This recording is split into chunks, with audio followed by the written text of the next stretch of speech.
ya. Kita biar salam silaturahminya, salam doanya menjadi keberkahan buat kita semuanya ya. Bismillahirrahmanirrahim. Assalamualaikum warahmatullahi wabarakatuh. Waalaikumsalam Waalaikumsalam warahmatullahi warahmatullahi wabarakatuh. wabarakatuh. Ya, apa kabarnya malam hari ini?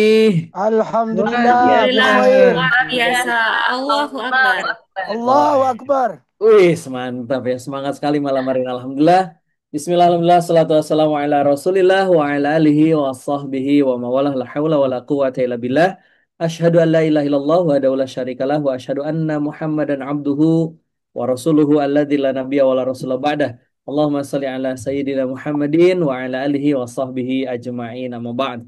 Alhamdulillah, puji dan syukur kita panjatkan kehadirat Allah, Rabb yang telah menghimpun kita di kesempatan malam hari ini. Senang banget saya bisa menemani kembali di sesi yang kedua program Inkubator Art of Dakwah, sharing bersama para alumni untuk Bapak Ibu sekalian. Kalau tadi malam kita berbicara tentang spirit hijrah, nah malam hari ini kita akan berbicara tentang heart, mind, and voice. Ya, kita berbicara tentang from inner peace to public impact. Nah, apa saja yang akan kita bahas malam hari ini? Insya Allah kita akan ada 4 pembicara yang akan sharing bersama kita di malam hari ini. Jadi siapkan catatannya, siapkan minumnya, cemilannya nih kalau malam hari ini. Boleh sharing dan minumannya apa ya? Yuk di share di grup, apa di grup lagi ya, di chat room ya. Saya ini madu, ada lemonnya, ada jahenya. Wah, asik nih ya. Jadi biar fresh karena ada pembicara-pembicara yang juga fresh malam hari ini ya. Oke, wah es teh, hujan-hujan kok es teh sih Mbak Jessy. Aduh, air jahe, makasih Bu Lia, betul betul betul ya itu sehat ya, Insya Allah ya. Baik Bapak Ibu sekalian, sebelum kita awali, boleh dong yang tidak ada kendala, yang tidak ada kendala jaringan maupun kondisi, boleh silakan untuk diaktifkan kameranya biar menjadi pahala yang melimpah buat kita semuanya. Yang on cam saya doakan mudah-mudahan hidupnya makin hari makin bahagia. Yang off cam juga saya doakan ya tetap hidupnya bahagia ya. Pokoknya sudah masuk sini mah semuanya insya Allah bahagia ya. Tapi boleh dong ya silahkan diaktifkan kameranya. Wih, ini Pak Agus apa ini? Jenis minuman apa itu ya? Ini biasanya ya itu minuman mahal Mbak Jessy ya. Kalau es teh itu kan 3.000, 5.000. Nah, tapi kalau sudah pakai bahasa Inggris itu berubah jadi 70.000. Ya. Ya karena saya pernah beli bakwan ya Mbak Ika itu harganya satu piring 85.000. Nah, ternyata tulisannya bukan bakwan ya. Tulisannya itu apa ya? Roll apa bla bla bla bla bla gitu kan. Ya kan? Wah, ini Pak Agus lagi di mana nih ya? Jangan-jangan ini di helikopter nih Pak Agus ya. Oke, baik. Sebelum kita mulai, mari kita awali dulu forum kita malam hari ini dengan membacakan suratul Fatihah. Mudah-mudahan yang sedang sakit, Allah angkat penyakitnya. Yang sedang ada persoalan hidup, mudah-mudahan Allah berikan solusinya. Yang sedang sempit, mudah-mudahan Allah lapangkan. Yang sedang memiliki harapan, mudah-mudahan Allah kabulkan. Ya. Oh, lagi di ini tuh di Wush ya. Mudah-mudahan semuanya disehatkan oleh Allah Subhanahu wa taala. Ala hadiniya wa likulli niyatin shalihah bi barakati umul Quran Al-Fatihah.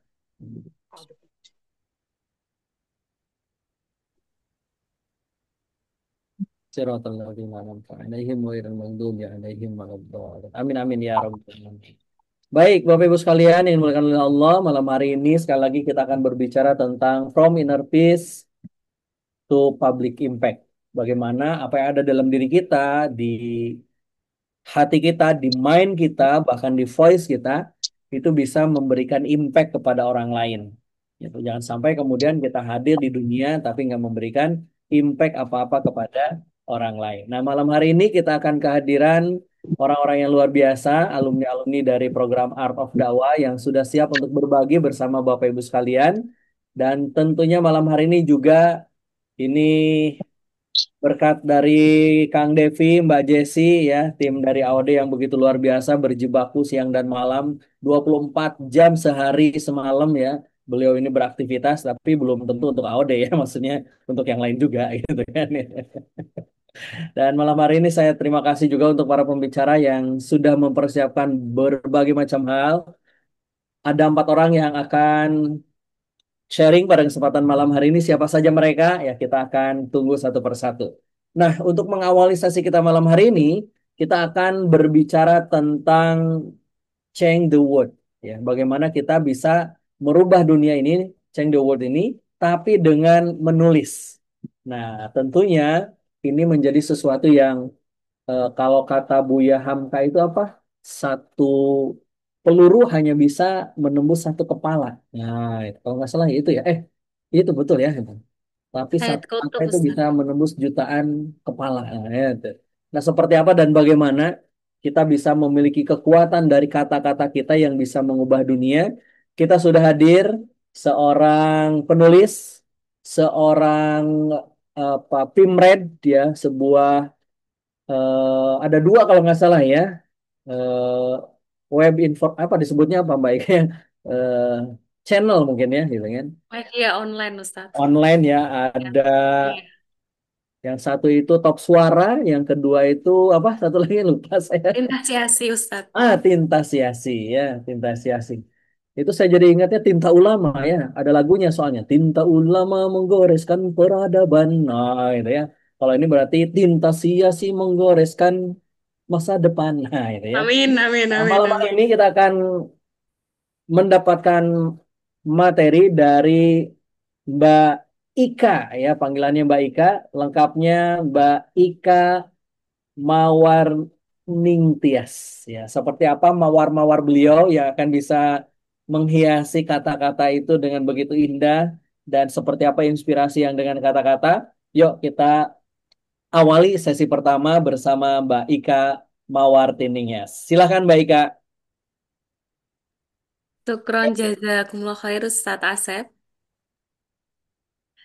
Insya Allah pertemuan pertama di ini ya, di pertama sesi pertama yaitu heart tadi ya yang sudah disampaikan oleh Ustadz Asep, heart, mind, and voice Summit 2025. Nah, insya Allah yang pertama bersama saya kawan tes. Izin screen dulu nggih.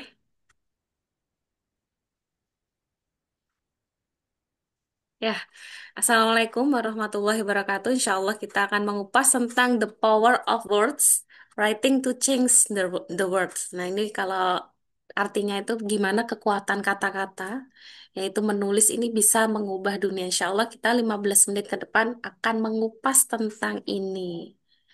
Nah, sebelumnya tak kenal maka tak aruf, saya ingin memperkenalkan diri, saya Kamoring Tias, ya ini bisa lulusan S1 Pendidikan Biologi Universitas 11 Maret.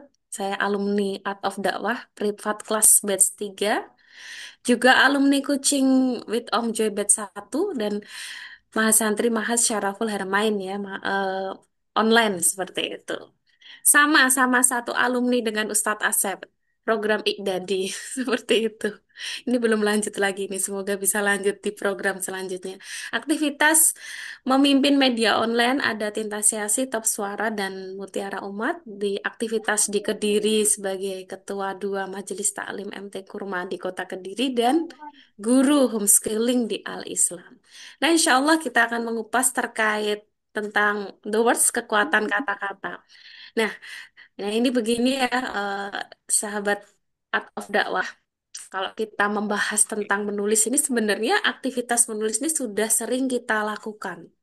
Jadi dimanapun kita berada, memang ya sejak kecil kita sudah diajari untuk menulis dan sekarang juga ada media sosial. Begitupun di media sosial kita juga menulis ya, sering menulis. Kalau kita punya WhatsApp, kita berkomunikasi dengan menulis. Telegram juga demikian. Kalau kita punya media sosial yang lain seperti X ataupun Facebook ataupun Instagram itu pun juga ada apa itu proses-proses untuk menulis seperti itu. Nah, terkait menulis ini ya yang pertama ada yang curhat di Facebook ya. Ini kisah awal Mary bisa bekerja bersama Raffi Ahmad ini contoh. Terus yang selanjutnya ini terkait di X ini juga ada meluapkan ya biasanya X itu itu dibuat untuk sambat ya. Di sana juga ada treat ya, di mana orang-orang itu sering menulis di sana. Selanjutnya, selain di media sosial juga ada di media media berita ya, media liputan seperti berita ya yang terjadi di Sukabumi ini ada kasus Araya ataupun juga kasus yang beberapa waktu lalu viral tentang Zara yang dibully ya, dibully oleh teman-temannya sampai meninggal. Ini contoh ya memang tulisan-tulisan yang sering kita temui, entah itu berupa opini, pendapat si penulis itu ataupun sebuah fakta yang dikabarkan yang disampaikan kepada kita. Jadi ini ini yang bisa kita indra dan mungkin Bapak Ibu semuanya bisa menyampaikan gitu ya di kolom komentar selama ini menulisnya itu seringnya di mana. Silahkan ditulis di kolom komentar. Ini ada 67 peserta silahkan menyampaikan selama ini tuh nulisnya di mana saja, menulis di entah itu di media sosial ataupun mungkin di laman di media online ataupun di mana silahkan. Nih, oh di buku diare. Oh iya. Di FB, di Facebook, di story. Oh ya, di dalam hati. Oh luar biasa. Ini gimana ini caranya nulis di dalam hati ini gimana ini? Batin gitu ya Mbak Revo ya ini ya media online ini Mbak Heni di Instagram. Oh, luar biasa nih Pak Ahsadi di Republika status WA luar biasa. Nah, silahkan ya ini memang insya Allah semua semua bisa menulis seperti itu semua bisa menulis. Nah sekarang kalau semua itu bisa menulis memang kalau zaman dulu itu ada koran ya, Bapak Ibu semuanya. Kalau sekarang itu sudah ya bukan sulit ditemui ya. Sekarang lebih mudah diakses cepat itu via media online dan Kompas, Bisnis Indonesia dan semuanya ini sudah bermetamorfosis ke media online yang bisa juga kita akses secara cepat kapan saja bahkan per detik seperti itu. Nah, baik, ketika kita menulis seperti itu ya, ini tadi saya mengulangi lagi apa yang disampaikan oleh host ya, oleh pemandu acara yaitu Ustadz Azhar Supriyatna bahwa satu peluru itu hanya bisa menembus satu kepala, tapi satu tulisan itu bisa menembus jutaan kepala. Ini yang pernah disampaikan oleh Said Kutub, begitupun juga dengan pernah diulangi lagi disampaikan oleh Buya Hamka. Nah, ini memang tulisan yang seperti apa sih gitu yang bisa menembus satu kepala. Kalau peluru kan menembus satu kepala. Tulisan ini bisa menembus jutaan kepala. Ini sangat sangat memungkinkan di zaman online ya di 4.0 apa 5.0 ya. Di zaman digital hari ini tuh sangat mungkin. Kan kita juga melihat sendiri bagaimana FYP, bagaimana viralisasi di media online itu sangat cepat bahkan dalam hitungan detik ataupun hitungan menit konten itu ya konten tulisan atau konten berita itu bisa dibaca jutaan orang gambarnya bisa diakses oleh jutaan orang dan apabila kita memanfaatkan ya tulisan-tulisan kita ini bisa ya sehingga bisa diakses oleh banyak banyak orang puluhan ratusan ribuan bahkan jutaan orang ini insya Allah akan menjadi kebaikan untuk kita. Nah kita akan membahas di sini gimana sih peluru tulisan ini tuh yang apa menembus jutaan kepala supaya kalau menembus itu apa itu impactnya itu bagus itu seperti apa Insya Allah akan kita kupas. Nah di sini sebelumnya kita eh, per- perkataan dari Sayyidina Ali bin Abi Thalib itu pernah berujar bahwa ketinggian cita-cita adalah bagian dari iman. Sebagai seorang muslim pasti kita punya punya cita-cita, kita punya impian, kita punya trigger yang trigger itu memang menjadi pemicu untuk hidup kita.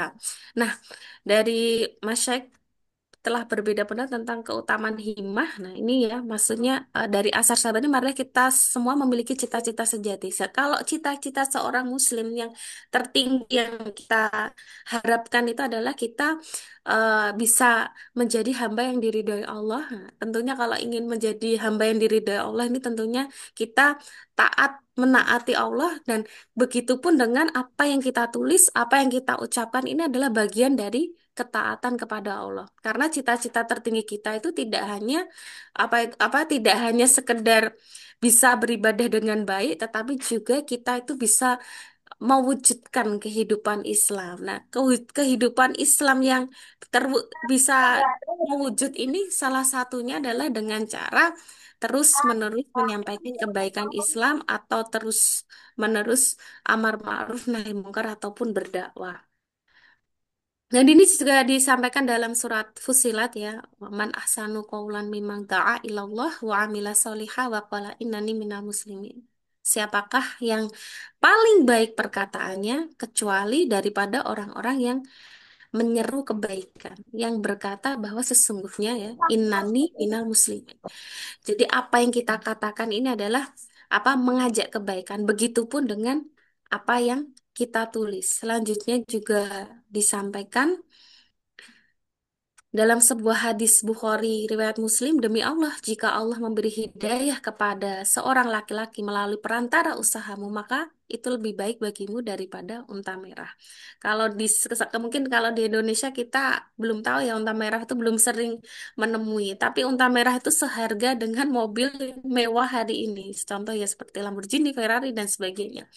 Jadi kebaikan orang yang menjadi perantara kebaikan, ya, perantara datangnya hidayah, datangnya kebaikan itu lebih baik daripada onta merah. Nah, andaikan apa yang kita sampaikan, apa yang kita tulis ini adalah menjadi perantara datangnya hidayah seseorang, datangnya kebaikan ini justru akan menjadi sesuatu yang luar biasa. Dan juga ini diriwayatkan dalam hadis riwayat Muslim, barang siapa yang menunjuki kepada kebaikan, maka dia akan mendapatkan pahala seperti pahala orang yang mengerjakannya. Makanya kalau kadang-kadang kalau kita menulis sesuatu yang baik gitu ya, kita menulis ya, walaupun kita di rumah itu mungkin baca koran ataupun kita di rumah itu santai-santai saja, ada yang membaca tulisan kita dan mendapatkan kebaikan dari tulisan yang kita tulis, insya Allah pahalanya itu terus mengalir walaupun posisi kita tidak sedang menulis. Kalaupun yang menulis itu sudah meninggal, itu pahalanya juga luar biasa, terus mengalir selama tulisan itu dibaca dan mendatangkan kebaikan. Nah, oleh sebab itu memang di sini kita akan belajar untuk menulis sampai bisa dan menulis yang baik. Menulis yang dan menulis ya. Jadi menulis yang baik, menulis yang membuat orang itu menyala gambarannya seperti itu adalah menulis tentang dakwah. Dan pastikan kita harus memastikan bahwa kalau yang kita tulis itu muatannya dakwah, yang jelas yang kita pastikan apa yang kita tulis itu baik. Menulis juga menulis yang membangkitkan itu juga menulis yang bermuatan dakwah yang berisi amar ma'ruf nahi mungkar. Jadi tulisan dakwah itu amar ma'rufnya itu seolah seperti lilin ya, sahabat semuanya. Kalau lilin itu kan me- me- menampakkan cahaya, itu bagaikan menyampaikan kebaikan. Berisi tentang ajakan kebaikan, amar ma'ruf. Dan api yang bisa membakar ini seolah-olah bagaikan api yang membakar kemungkaran seperti itu, nahi mungkar, mencegah kemungkaran. Dan sebaik-baik tulisan yang kita tulis itu adalah tulisan yang berisi tentang dakwah ataupun amar ma'ruf nahi mungkar. Walaupun sebenarnya kalau kita mau nulis apa saja bisa. Curhat bisa, gibah bisa, mengumbar aib bisa, aib keluarga, aib diri sendiri ataupun aib orang lain bisa.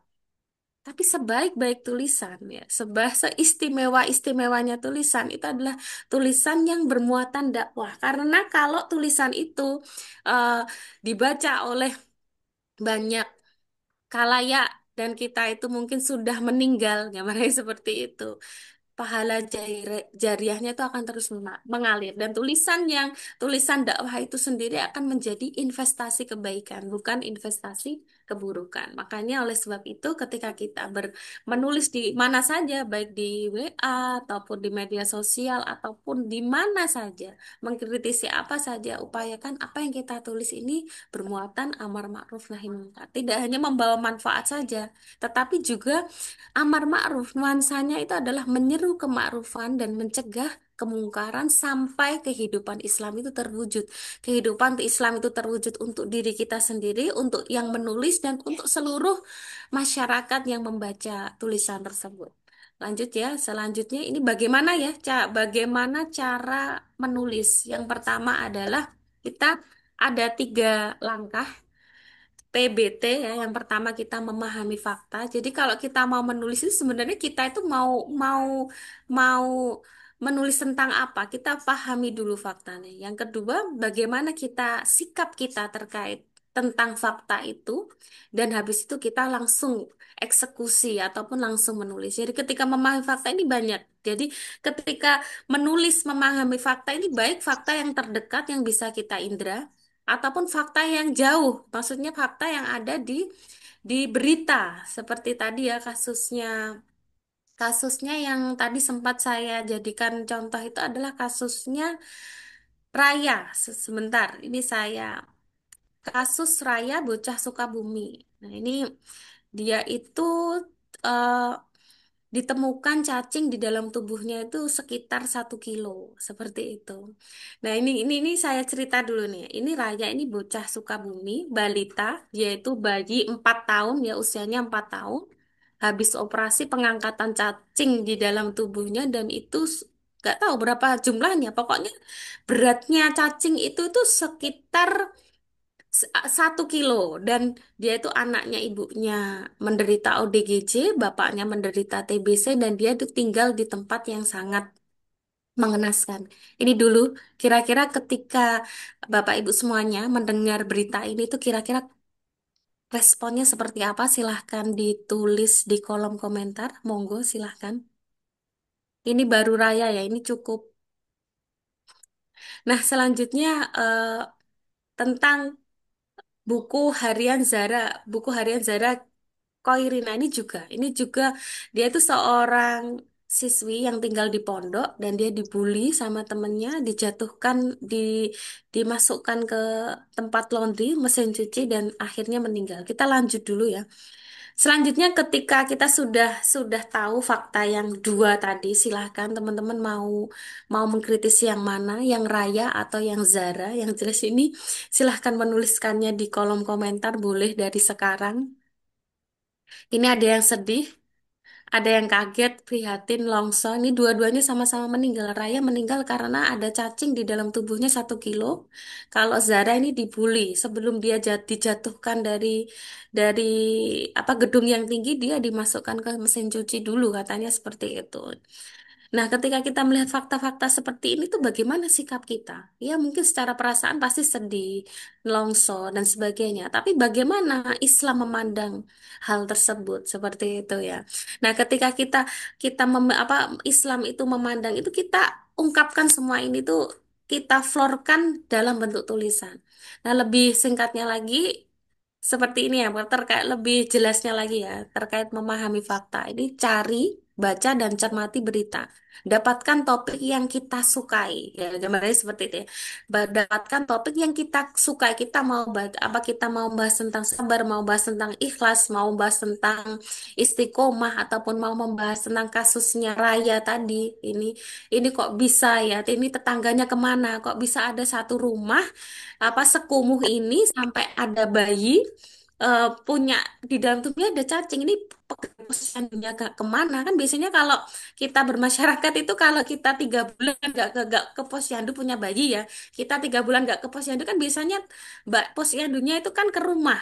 Kok nggak pernah mereka apa membawa anaknya ke posyandu? Kalau nggak gitu juga ada pegawai posyandu itu yang bertugas untuk ngecek kamar mandi, toilet kita, apakah banyak jentik-jentiknya dan sebagainya. Ini yang saya rasakan. Mungkin kalau teman-teman juga bisa share ya, bagaimana yang dilakukan. Lah ini kok bisa ada keluarga seperti ini, anak bayinya 4 tahun, ini kan masih dalam pengawasan posyandu, kok bisa sampai 1 kilo cacing itu ada di dalam tubuh. Nah, ini kalau menguasai topik ini, boleh menulis tentang ini, ataupun kasus apa saja ya, entah itu kalau di media sosial itu mungkin ada perselingkuhan ataupun apa, ataupun penipuan itu juga bisa seperti itu. Yang penting kita kita cermati dulu faktanya, kita pastikan fakta yang akan kita kritisi itu bukan hoax ya, bukan hoax, tapi itu benar real, itu nyata.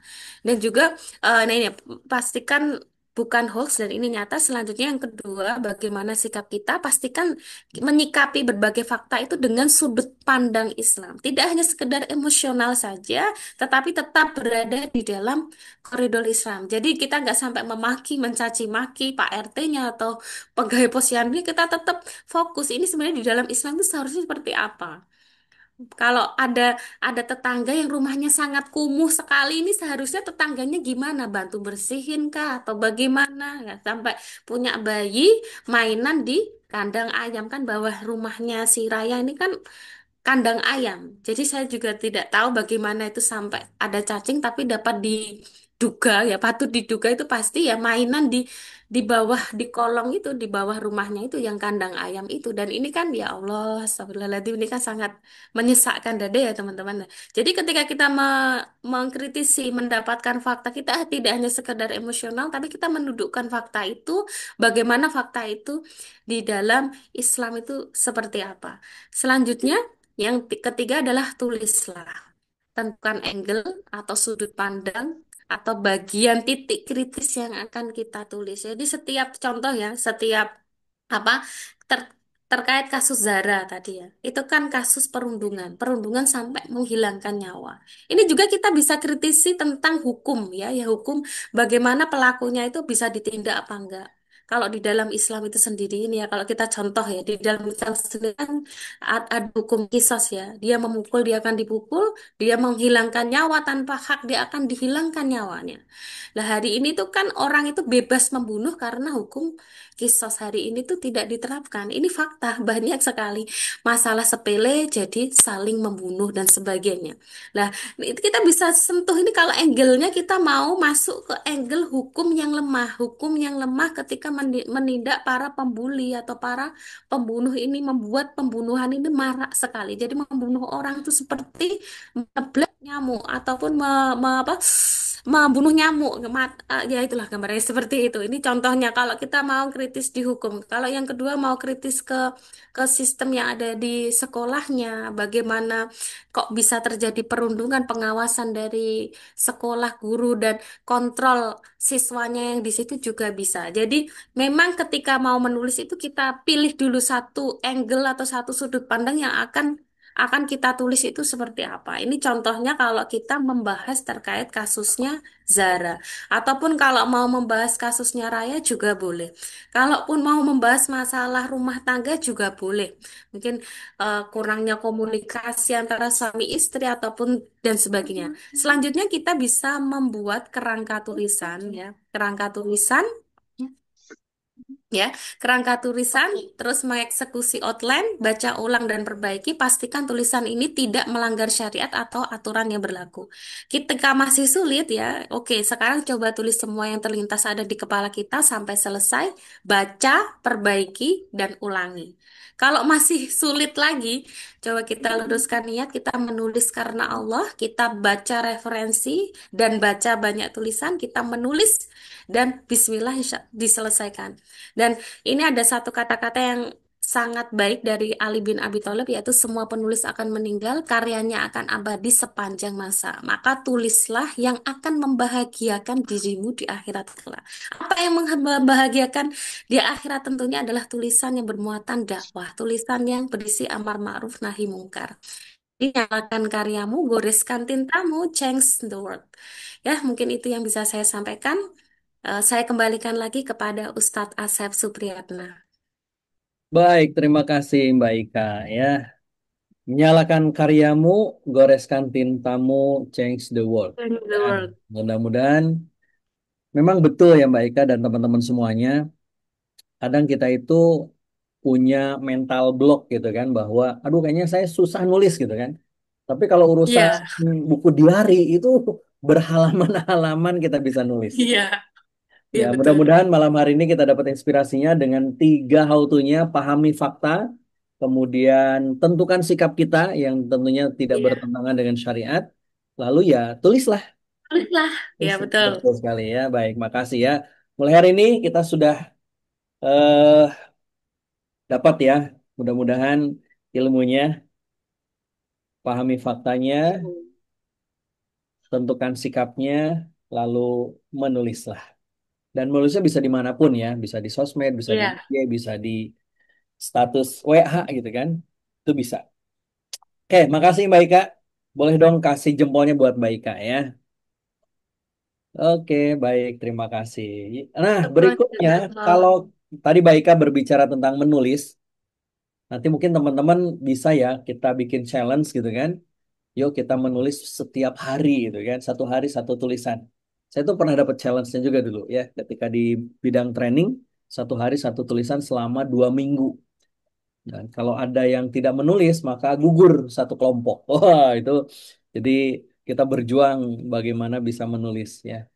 Baik, nah sesi berikutnya kita akan berikan kepada seorang praktisi pendidikan. Ya, beliau ini sangat berkecimpung dengan dunia pendidikan. Kalau tadi Mbak Ika tentang menulis, kalau beliau tentang berbicara dan mendidik. Nah, malam hari ini kita akan dibersamai belajar kita dengan inspiring teaching. Ya, bagaimana mengajar yang menginspirasi, ya menginspirasi tentunya murid-murid kita, orang-orang yang kita ajar bersama Ibu Nurul Hidayati. Silahkan Bu Baik, Nurul. syukron Ustaz. Bismillahirrahmanirrahim. Bentar ya.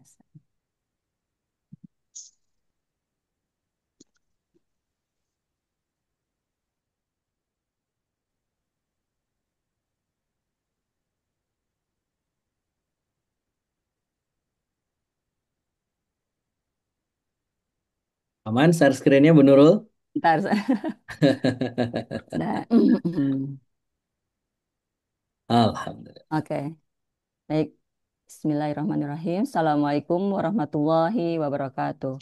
Waalaikumsalam warahmatullahi wabarakatuh. Innal hamdalillah nahmadu wa nasta'inu wa nastaghfiruh wa na'udzu billahi min sururi anfusina wa min sayyiati a'malina may yahdihillahu fala mudhillalah wa may yudhlil fala hadiyalah. Asyhadu an la ilaha illallah wahdahu la syarikalah wa asyhadu anna Muhammadan abduhu wa rasuluh. Terima kasih atas waktunya Ustadz Asep Supriyatna. Bapak Ibu sekalian, pada kesempatan ini saya perkenalkan diri dulu sebagai kapasitas seorang kepala sekolah. Mohon maaf, izin eh, pada kesempatan ini saya menganggap audiens ini sebagai seorang guru ya Ustadz ya. Ya, Bapak Ibu sekali, dari kali ini kita akan membahas tentang inspiring teaching, inspiring minds, the power of Islamic education. ya. Share screen-nya belum Sebelum preview Bu Nurul? pada materi, perkenalkan saya Ibu Nurul Hidayati. Ya, Belum di preview slide-nya.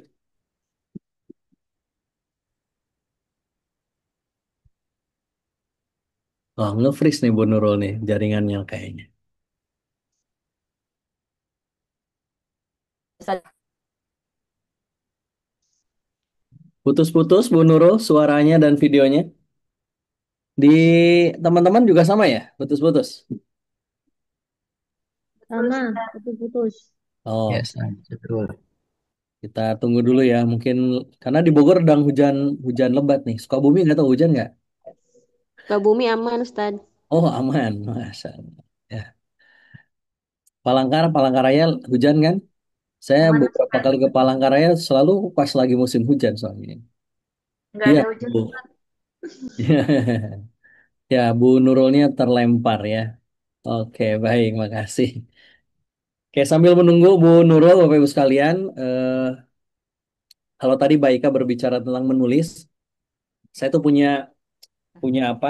Punya ilmu baru kemarin ya, Mbak Ika dan Bapak Ibu sekalian tentang 5 second, ya 5 detik. Ya, 5 detik itu apa maksudnya? 5, 4, 3, 2, 1, go. Ayo udah nulis aja gitu. Nggak usah nunggu sampai 10 detik, apalagi 1 menit 2 jam. Gitu kan. Oke, baik, Bu Nurul sudah gambung lagi. baik, Tadi kayaknya jaringannya terpental ya. Ustadz. Maaf Ustadz ya. Ya, aman-aman Bu. Di preview dulu Bu Nurul, silahkan. Ya, baik. Nah, sip. Baik, terima kasih. Oh, Ibu sekalian, tema kita kali ini ada tentang inspiring teaching, inspiring minds, the power of Islamic education. Eh, kita sebagai seorang pendidik tentunya menghadapi berbagai permasalahan yang saat ini menjadi fenomena kita bersama. Bapak Ibu sekalian, menjadi seorang pendidik memang bukan pekerjaan mudah. Kita dihadapkan pada tanggung jawab moral untuk bisa menyiapkan generasi muda atau para peserta didik untuk generasi ke depannya. Bapak Ibu, saya berikan gambaran bahwa apa yang menjadi fenomena seorang guru, diantaranya peserta didik yang mungkin kita dapati dengan permasalahan atau penyimpangan perilaku sosial yang dihadapi oleh anak-anak didik kita. Apakah itu tawuran, maraknya minuman keras atau narkoba. Kemudian kita pun dihadapkan pada kondisi semakin bebasnya para peserta didik atau anak-anak muda menggunakan media sosial atau penggunaan handphone yang akibatnya berdampak pada eh, eh, terjadinya gangguan dalam proses pembelajaran. Boleh dikatakan adanya kecanggihan teknologi ini membuat anak-anak kita tuh terkesan cuek, tidak peduli, atau mereka sulit untuk fokus dalam proses pembelajaran. Bapak Ibu, sekeras apapun kita dalam proses belajar, menyiapkan diri, tentu itu tidak akan berjalan dengan baik apabila tidak ada kondisi yang menunjang. Di antaranya fokus belajar siswa maupun bijaknya anak-anak kita dalam menggunakan teknologi tersebut. Dan ini menjadi fenomena yang menjadi permasalahan bagi para pendidik. Ada poin ketiga diantaranya adanya regulasi pemerintah yang cukup membatasi ruang gerak guru dalam mendidik para peserta didik. Apakah itu namanya larangan dan memberikan hukuman atau punishment yang tidak boleh keras dan yang lain. Walaupun barangkali kita sebagai seorang pendidik terdahulu berpikir bahwa cara-cara tegas yang diberikan oleh para guru sangat berefek positif bagi proses pendidikan. Tapi ternyata untuk saat ini tidaklah seperti itu. Sampai guru berpikir bahwa memang saat ini para peserta didik harus dijadikan layaknya seorang teman gitu dalam proses pembelajarannya. Bapak Ibu sekalian, fenomena lain-lain adalah kurangnya penghargaan terhadap profesi guru. Nah, ini pun menjadi kendala bagi kita semua. Sehingga materi tentang inspiring teaching in inspiring mind ini menjadi hal yang penting dengan melihat kekuatan Islam untuk menyelesaikan permasalahan tersebut, khususnya untuk memotivasi atau menginspirasi Bapak Ibu sekalian agar menyiapkan diri sebagai seorang pendidik. Bapak Ibu sekalian, realita tantangan ini dihadapi oleh para guru, diantaranya kondisi peserta didik yang berubah. Bapak Ibu selalu kita menyatakan bahwa anak-anak dulu itu cenderung kuat, gitu ya. Kalau misalnya ditegur atau dihukum push up, jongkok, dan yang lain oleh guru akibat terlambat atau melanggar peraturan sekolah, justru kalau dulu orang tua akan menerima saja apabila guru menghukum dan yang lain. Tapi tidak saat ini. Banyak para peserta didik yang sangat kondisi saat ini adalah satu mungkin baperan. Atau kita lihat para peserta didik itu bermain dengan circle-circlean dalam lingkungan belajar atau lingkungan bermainnya. Dan itu menyebabkan sangat berpengaruh terhadap kesulitan kita dalam melakukan proses pendidikan. Satu sisi yang lain, kita sebagai pendidik harus mampu mengadaptasi kondisi seperti itu. Apa langkah yang harus kita lakukan sebagai seorang pendidik agar para peserta didik dapat melaksanakan proses pendidikan dengan baik. Bapak Ibu sekalian, realita tantangan yang lain juga adalah era digital yang sangat masif sehingga menyebabkan gangguan terhadap proses belajar. Tapi Bapak Ibu guru selaku pendidik harus mampu menjadikan kemajuan teknologi ini untuk mendorong para peserta didik bisa lebih berinovasi dalam proses pembelajarannya. Karena itu dikatakan bahwa guru harus mampu menyesuaikan diri dengan kurikulum yang terus dan terus berubah ataupun kecanggihan teknologi yang menyebabkan kita harus menyiapkan metode maupun metode pembelajaran yang lebih baik lagi dengan berbasiskan teknologi. Selanjutnya, Bapak Ibu sekalian, di tengah permasalahan fenomena yang dihadapi oleh para pendidik, tetap Bapak Ibu guru harus melakukan langkah-langkah agar tetap termotivasi dalam proses menyiapkan para peserta didik ini dalam proses belajarnya. Di antaranya, Islam telah memandang bahwa setiap perbuatan kita harus senantiasa meniatkan diri karena Allah SWT. Sehingga itu akan menjadi bernilai ibadah. Bapak Ibu, kalau mengajar itu hanya berlatar belakangkan mencari penghasilan dan yang lain, Bapak Ibu salah memilih profesi ini. Faktanya terus dan terus menjadikan setiap langkahnya itu hanya karena nilainya adalah beribadah. Nge-freeze lagi. Nge-freeze lagi. Ya, Bapak Ibu sekalian. Bapak Ibu sekalian harus teguh niat eh, karena Allah dalam menjalankan tugas sebagai pendidik ini. Kemudian membangun keikhlasan dalam setiap hidupnya. Kemudian Bapak Ibu ingin proses belajar. Orientasinya adalah kita berorientasi pada proses bukan hasil. Karena hasil biar Allah saja yang menentukan. Terus dan terus dalam melakukan proses rencana pembelajaran dengan sebaik-baiknya. Bapak Ibu jangan lupa kita harus terus dan terus memperbaharui diri dengan menyiapkan proses belajar, mengikuti perkembangan yang ada dan metode-metode pembelajaran yang inovatif agar peserta bisa mengikuti proses belajarnya dengan baik. Bapak Ibu sekalian, untuk mencari diri sebagai seorang pendidik, ingat bahwa landasan kita melakukan pendidik dan mengaji adalah menjadikan landasan Al-Quran sebagai motivasi spiritual kita. Di antaranya kewajiban menuntut ilmu, dalam Quran surat Al-Mujadilah ayat 11, bahwa Allah akan berikan orang-orang para kamu dan diberi ilmu pengetahuan beberapa derajat. Bapak Ibu sekalian, keikhlasan pun dibahas dalam surat Al-Baqarah ya, bahwa padahal mereka tidak disuruh kecuali supaya menyembah Allah dan memohon ketaatan kepadanya dalam menjalankan agamanya.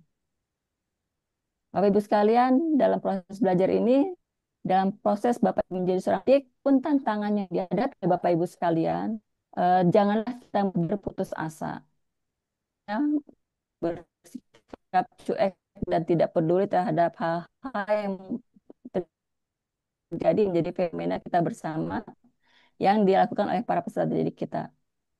Bapak Ibu, kita tidak boleh berputus asa itu terus dan terus ada dengan segala tingkah pola lakunya, selalu berinovasi, mencari strategi atau metode supaya anak-anak ini taat patuh terhadap aturan yang ketat. Yang paling penting menciptakan para pendidik dengan berikan pada ajaran tentu. Wah, terpental lagi kayaknya ya Mbak Jessi ya.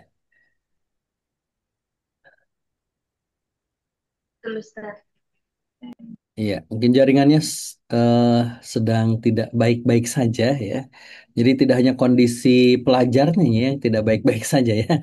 Kondisi jaringannya pun mungkin sedang tidak baik-baik saja nih Bu Nurul ya. Lagi nih baru masuk lagi. Iya. Gimana? Aman Bu Nurul? Nih baru masuk lagi Ustaz. Aduh, maaf. Jaringannya kayaknya ya. Sudah kita Iya.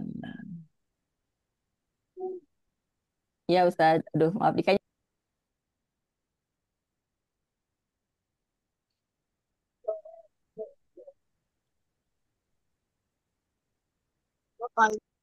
Lanjut Ustaz ya. Ya, silakan. Lanjut Ustaz, bisa. Bapak Ibu, tips menjadi guru inspiratif diantaranya satu, mendidik dengan hati, ya, bukan hanya anak-anak kita semua. Ciptakan proses pembelajaran yang menyenangkan dan relevan dengan kondisi saat ini. Bapak Ibu sebagai seorang pendidik tentu harus menjadi seorang yang memiliki teladan dengan sikap, etika, dan spiritualitas. Mampu membangun komunikasi yang positif dengan siswa, berikan apresiasi sekecil apapun atas progres yang dilakukan oleh anak didik kita, ya. Kemudian tadi proses belajar itu ingat ada proses belajar proses belajar terdiferensiasi. Artinya Bapak Ibu bisa menggunakan metode pembelajaran dengan berbagai karakter para peserta didik kita.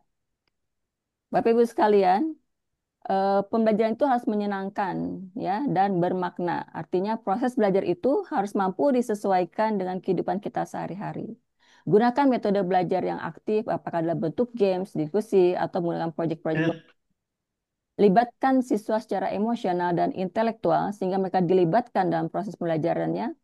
Gunakan teknologi untuk melakukan kombinasi dalam proses pembelajaran dengan tetap menjaga nilai-nilai karakter siswa. Selingi sekali waktu humor yang mendidik pada para peserta didik sehingga mereka menjadi senang dalam proses pembelajaran. Terus bangun relasi emosional dengan siswa agar mereka senantiasa merasa dihargai. Bapak Ibu ingat, guru adalah amanah dan menjadi ladang pahala bagi kita semua. Dalam Islam dikatakan bahwa dalam hadis riwayat Bukhari Muslim dikatakan bahwa setiap kalian adalah pemimpin dan setiap pemimpin akan diminta pertanggungjawabannya. Ya, walaupun amanah ini adalah bentuk bahwa kita adalah pemimpin dari tugas yang kita emban. Jadi ingat Bapak Ibu, guru bukan hanya profesi tapi tetap menjadi amanah dari Allah Subhanahu wa taala. Bapak Ibu ingat bahwa setiap kata, perbuatan dan niat yang kita lakukan untuk mengajar akan menjadi jejak amal bagi kita di dunia maupun di akhirat. Ya, Bapak Ibu jangan lupa lakukan terus pendidikan dengan baik, kerjasama dengan orang tua dan masyarakat agar hasil pendidikan dapat dilaksanakan sebaik-baiknya. Nah, Bapak Ibu sekalian, tentu kita ingin agar sebagai guru inspiratif pun tetap membawa keberkahan dengan niat karena Allah, pembelajaran yang sungguh-sungguh, kenali karakter dengan siswa dengan baik, budayakan apresiasi dengan rasa syukur, jadikan setiap tantangan yang dihadapi Bapak Ibu sebagai seorang pendidik sebagai ladang pahala. Dan ingat setiap niat kita dalam mendidik ini adalah bagian dari dakwah dan insya Allah menjadi jihad fisabilillah. Bapak Ibu sekalian, sebagai seorang pendidik, setiap ilmu yang diberikan oleh Bapak Ibu sekalian adalah pelita di tengah kegelapan. Maka itu dalam hadis riwayat Muslim menyatakan bahwa barang siapa yang menunjukkan kepada kebaikan, maka ia akan mendapatkan pahala seperti orang yang mengerjakan. Bapak Ibu sekalian, di akhir materi ini kami menyampaikan, Bapak Ibu jadilah guru yang mengubah jiwa, bukan hanya sekedar mengisi otak.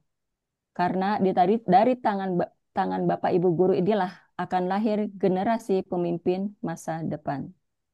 Demikian penyajian materi kami dari ini. Terima kasih. Lebih kurangnya mohon maaf. Billahi taufik wal hidayah. Assalamualaikum warahmatullahi wabarakatuh. Waalaikumsalam warahmatullahi wabarakatuh. Terima kasih Bu Nurul ya. Ternyata memang tidak mudah ya menjadi guru yang menginspirasi. Harus update teknologi ya, harus adaptasi dengan perubahan kurikulum ya, termasuk juga dengan dalam tanda petik ya kenakalan anak yang makin berkembang ya. Maka kita pun harus makin nakal lagi ya, harus makin update ya dengan apa yang terjadi di anak didik kita ya. Termasuk anak-anak kita di rumah ya, itu juga tidak lepas dari kita pun sebagai seorang guru yang tentunya harus menginspirasi bagi anak-anak kita. Oke, mudah-mudahan bagi Bapak Ibu yang sudah jadi guru ya ataupun sedang berniat meniti karir menjadi guru, karena dulu ketika saya SD ya ketika ditanya apa apa cita-cita itu guru itu menjadi cita-cita yang paling banyak ya dari para siswa. Nah, sekarang nggak tahu ya apakah cita-cita untuk menjadi guru itu begitu membanggakan atau sebaliknya tadi yang seperti Bu Nurul sampaikan ya tantangannya adalah profesi yang tidak terlalu dilirik mungkin ya gitu, hari ini. Oke, baik, makasih. Kita doakan guru-guru kita mudah-mudahan sehat walafiat, mudah-mudahan guru-guru kita diberikan keberkahan, diberikan kesehatan, dan tentunya mudah-mudahan jasa-jasa beliau terhadap kita menjadi jalan pemudah beliau masuk surga tanpa hisab. Ya, amin ya robbal alamin. Sip, baik, teman-teman semuanya. Lanjut, masih semangat? Oke, coba kalau begitu. Siapa nama guru Anda yang paling Anda sukai, yang paling kece banget, yang paling keren banget saat Anda SD? Tuliskan di kolom komentar. Nah, saya ingin tahu Anda punya nggak nama guru SD Anda yang paling Anda ingat? Bu Wulan, saat Bu Wulan. Oke, baik. Saya juga punya namanya Ibu Tini. Hartini. Ah, oke, baik. Pak Ilmi. Oh, makasih ya. Kita doakan Bapak Ibu sekalian. Saya sih saranin ya kalau pulang kampung coba datang ke rumahnya ya. Coba bawa bingkisan, nggak usah banyak-banyak. Mungkin ada buah, ada kue gitu kan. Wah, mereka itu seneng banget ya. Ya, jadi saya udah beberapa kali ke rumah beliau itu ke guru saya ini. eh, Seneng banget lihatnya. Beliau itu guru saya kelas 1, guru saya kelas 4, dan guru saya kelas 6. Jadi 3 tahun bersama beliau. Itu namanya Bu Tini ya, yang sudah meninggal, mudah-mudahan kita doakan dilapangkan kuburnya ya. Ada juga guru saya yang lain namanya Tono Hartono. Jadi kalau ini Bu Tini Hartini, nah ada juga Tono Hartono. Itu beneran ini ya. Ini bukan suami istri ya, beda beda beda kelas gitu kan. Oh iya, benar-benar ya, Butin itu the legend ya.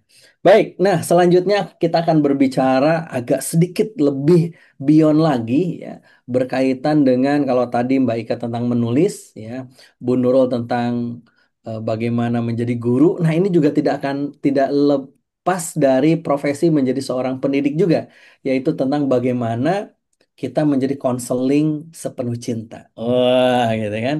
Dari pakar cinta, profesor cinta kita ya, Kang Mirza Albantani. Ya, silakan Kang Mirza. Kita disebut sebagai pakar cinta, Masya Allah. Cinta kepada Allah, Insya Allah saja. Suaranya agak kecil Kang Mirza. Boleh Begini di. sudah kedengaran jelas, Ustaz? Nah, itu lebih. Alhamdulillah. Dibilang pakar cinta oleh Gurunda, cinta kepada Allah mungkin Ustaz ya. Masya Siap. Allah. Kalau tadi Ustadz Asep menggunakan pantun, sebelum dimulai saya izin juga pakai pantun. Tapi nanti tolong dibantu ya, Oh, Ayah siap. Bunda, Cakep, Bapak Ibu cakep. sekalian, kasih cakepnya. Cakep. Bahasa Inggrisnya selamat malam itu good night. Cakep. Sholat fajar itu nama lainnya sholat subuh. Cakep. Cakep. Kita akan kupas materi yang full insight. Oleh karena Cakep. itu, yuk hadir penuh, sadar utuh. Assalamualaikum warahmatullahi wabarakatuh. Waalaikumsalam Waalaikumsalam warahmatullahi warahmatullahi wabarakatuh. wabarakatuh. Ya. Alhamdulillah, hamdan wa syukronillah. Allahumma sholli ala Muhammad wa ala ali Muhammad. Malam hari ini sebenarnya saya agak gimana begitu. Kenapa? Karena hadir di depan orang-orang hebat, ayah bunda yang hebat sekali. Kenapa? Karena pada malam hari ini kita akan belajar banyak hal, berbagi, sharing tentang ilmu yang mudah-mudahan ini akan bermanfaat bagi kita nanti, bermanfaat juga bagi kehidupan kita sehari-hari. Khususnya ayah bunda, bapak ibu guru yang memang aktivitasnya sehari-hari ngurusin anak, gitu kan. Apalagi tadi kan kalau kita eh, flashback sebentar ke Bu Nurul. Bu Nurul tadi bahas tentang seperti apa menjadi guru, ya kan, menjadi guru yang full teladan. Nah, kemudian sebelumnya ada Mbak Ika yang membahas tentang menjadi penulis yang bisa mengubah dunia. Tapi kali ini kita akan coba dari perspektif bahwa yang mengubah dunia itu bukan cuma kita doang loh, ayah bunda. Bukan cuma kita doang sebagai guru, tapi orang-orang yang kita didik sekarang itu justru yang nantinya so pasti akan menjadi penerus ya, atau orang-orang yang akan nantinya mengubah dunia. Kenapa? Karena rata-rata kita kan usianya itu sudah sepuh gitu kan. Dan pastinya anak-anak kita nanti, anak didik kita atau anak kandung kita itulah yang akan menjadi generasi penerus kita. Saya izin share screen dulu.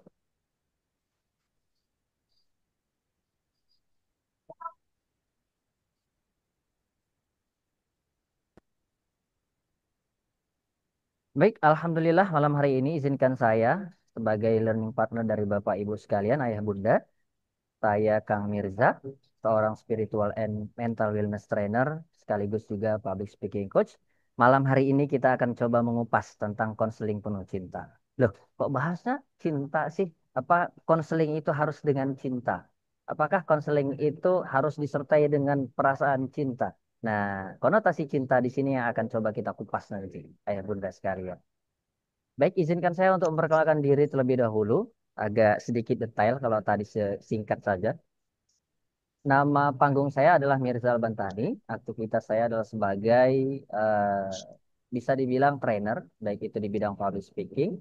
Ya, ada beberapa lembaga yang saat ini sedang saya kelola ataupun mungkin yang saya terlibat di dalamnya, baik itu PT Smart Leadership Center maupun juga Rumah Konseling Penuh Cinta. Dan lembaga-lembaga ini adalah lembaga-lembaga tempat saya untuk berbagi inspirasi, berbagi insight kepada ayah bunda sekalian dimanapun berada.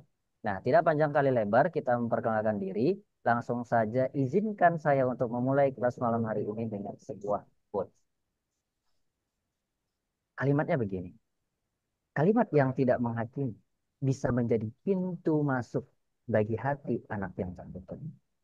Nah, ayah bunda, dimanapun berada, terkadang yang membuat pintu seseorang itu tertutup untuk menerima kalimat-kalimat dari kita, pintu hati maksudnya, baik itu anak, teman, atau rekan kerja, atau siapapun itu. Dalam konteks kali ini kita bahasnya anak saja ya.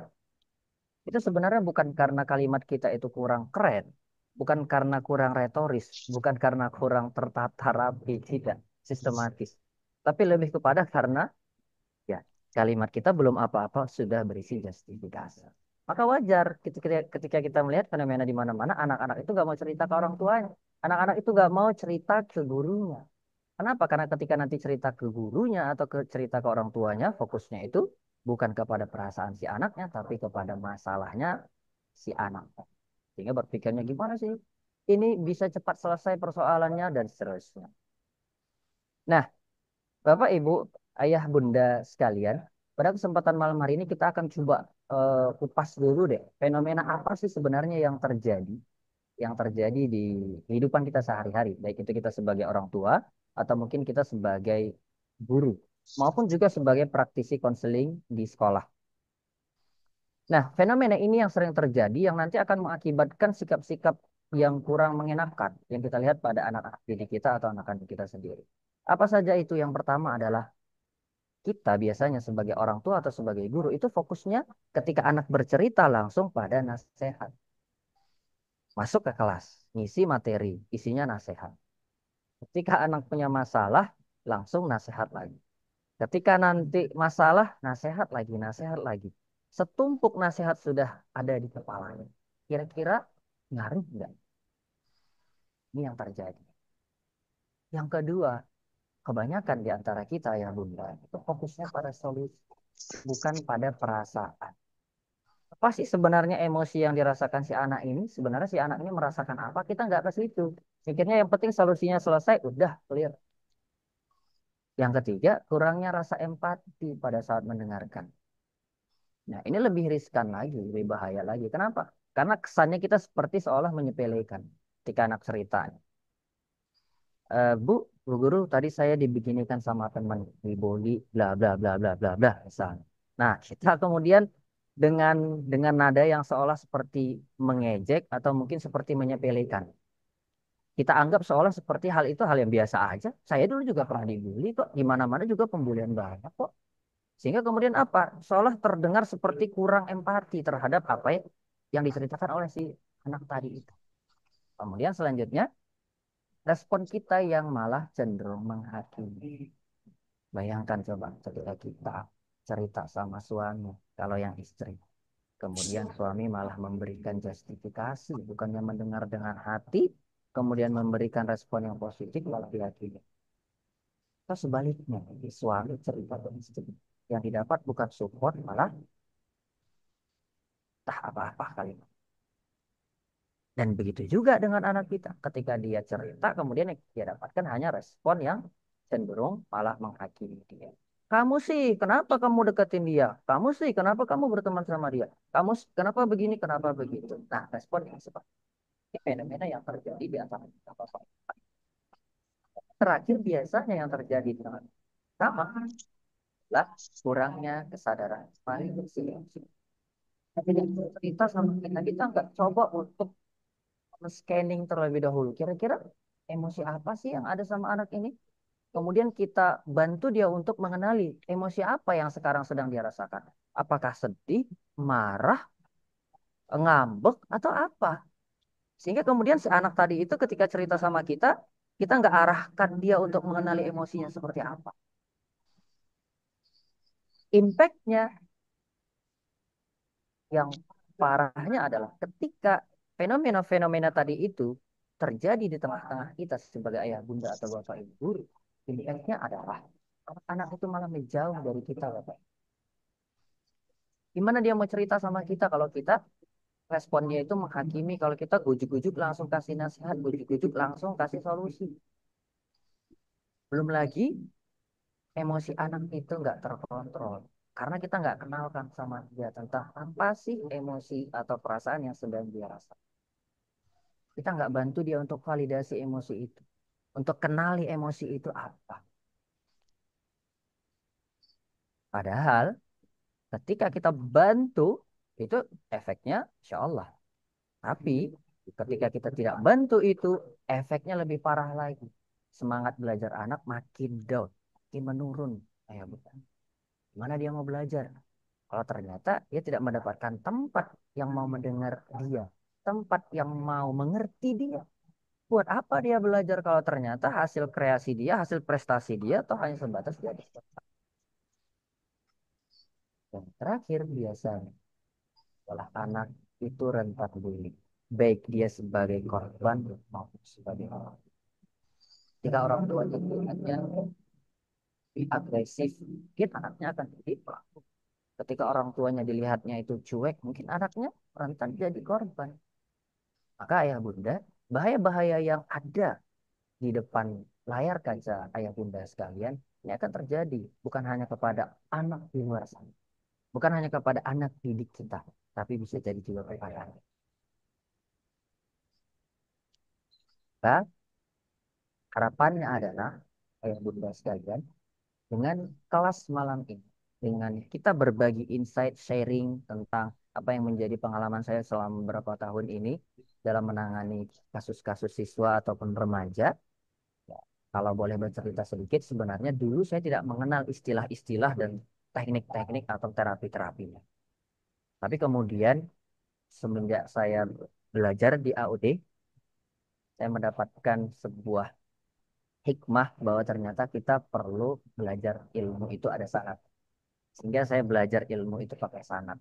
Belajarlah saya kepada guru konseling, belajar kepada trainer di bidang konseling. Sehingga kemudian mendapatkanlah ya kan wangsit-wangsit atau hikmah-hikmah atau teknik-teknik dan terapi kira-kira konseling itu seperti apa Bapak Ibu Ayah Bunda sekalian.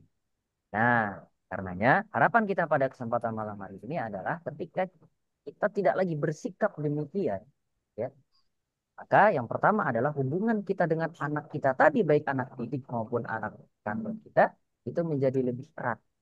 Seperti jari tengah dengan jari telunjuk. Lebih erat dan kuat. Kenapa? Karena tadi kita mampu untuk menjadi pendengar yang baik. Kita mampu untuk menjadi orang tua yang mampu mendengarkan dengan empati ketika anaknya bercerita. Kedua adalah emosi anak kita relatif lebih stabil ya Bunda.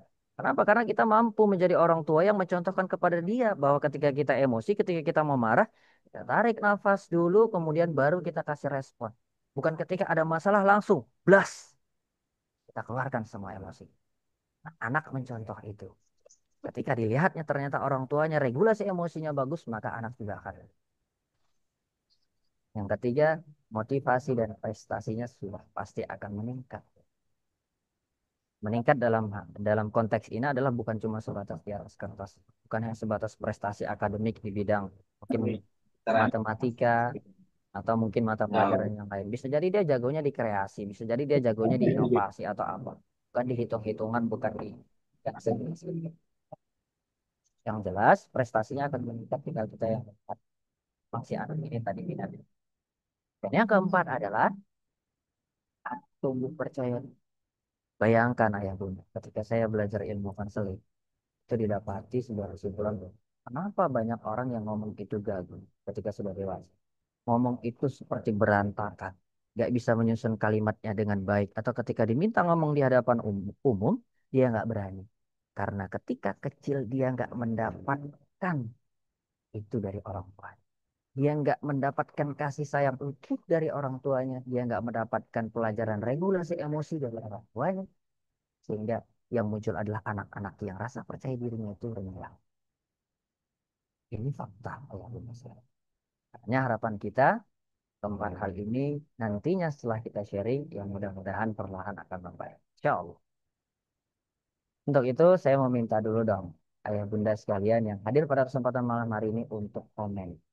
Kira-kira siapa saja sih ayah bunda yang mau keempat hal ini itu bisa terwujud dalam rumah tangganya, dalam tempat kerjanya, atau dalam tempat sekolah-sekolahnya. Yang mau boleh dong komen mau. Saya tunggu saya lihat di kolom komen dulu. Boleh ya? Ya ini yang komen. Alhamdulillah mau. Mau banget. Gak ada yang komen mau banget ya. Dingin gitu. Oke mau. Wah ini orang mana nih? Palembang bukan ya? Oke. Baik. Insya Allah mau semuanya. Kenapa? Karena memang rata-rata hal yang positif itu diinginkan oleh banyak orang. Jarang ada orang yang melakukan iya. Kecuali dalam film Suicide Squad, ya kan? Mereka orang-orang yang negatif tapi menjadi pahlawan di bumi ini. Nah, ya Bunda, yang dimuliakan Allah Subhanahu wa taala, karenanya sebelum kita bicara tentang solusinya seperti apa, how to-nya seperti apa, kemudian bagaimana cara kita nanti melakukan teknik-teknik konseling itu, kita harus pahami terlebih dahulu prinsip-prinsip dasarnya yang nanti akan memudahkan kita. Karena kita sudah tahu pijakannya seperti apa. Prinsip dasar konseling ini itu ibarat kayak kita bangun rumah itu apa istilahnya? Ceker ayamnya gitu. Fondasinya. Ini harus dipahami terlebih dahulu. Dipahami bukan hanya sebatas dimengerti. Yang pertama adalah anak itu pengennya dimengerti dulu. Ayah. Apa maksudnya? Bahwa setiap anak itu ingin dimengerti lebih dulu.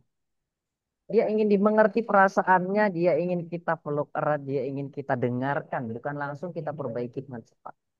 Bayangkan ayah bunda, ketika saya masih bergelut di dunia pendidikan, kalau sekarang sudah tidak pendidikan sih, tapi memang arahnya lebih kepada coaching dan counseling.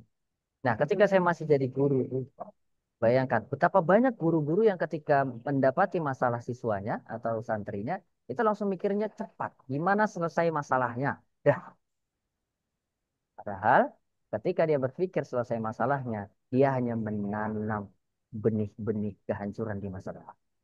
Kenapa? Karena yang kita didik itu manusia. Yang dia akan menjadi positif di masa depan atau negatif di masa depan. Itu tergantung sama kita. Betapa banyak orang-orang yang balas dendam terhadap dunia ini. Dia kemudian menjadi orang yang gak karuan hidupnya. Kenapa? Karena dia dulu diperlakukan sama seperti itu. Maka hati-hati dalam memperlakukan orang khusus. Ya, dia ingin dimengerti terlebih dahulu. Yang kedua adalah kehadiran yang aman. Dia membutuhkan itu ayah.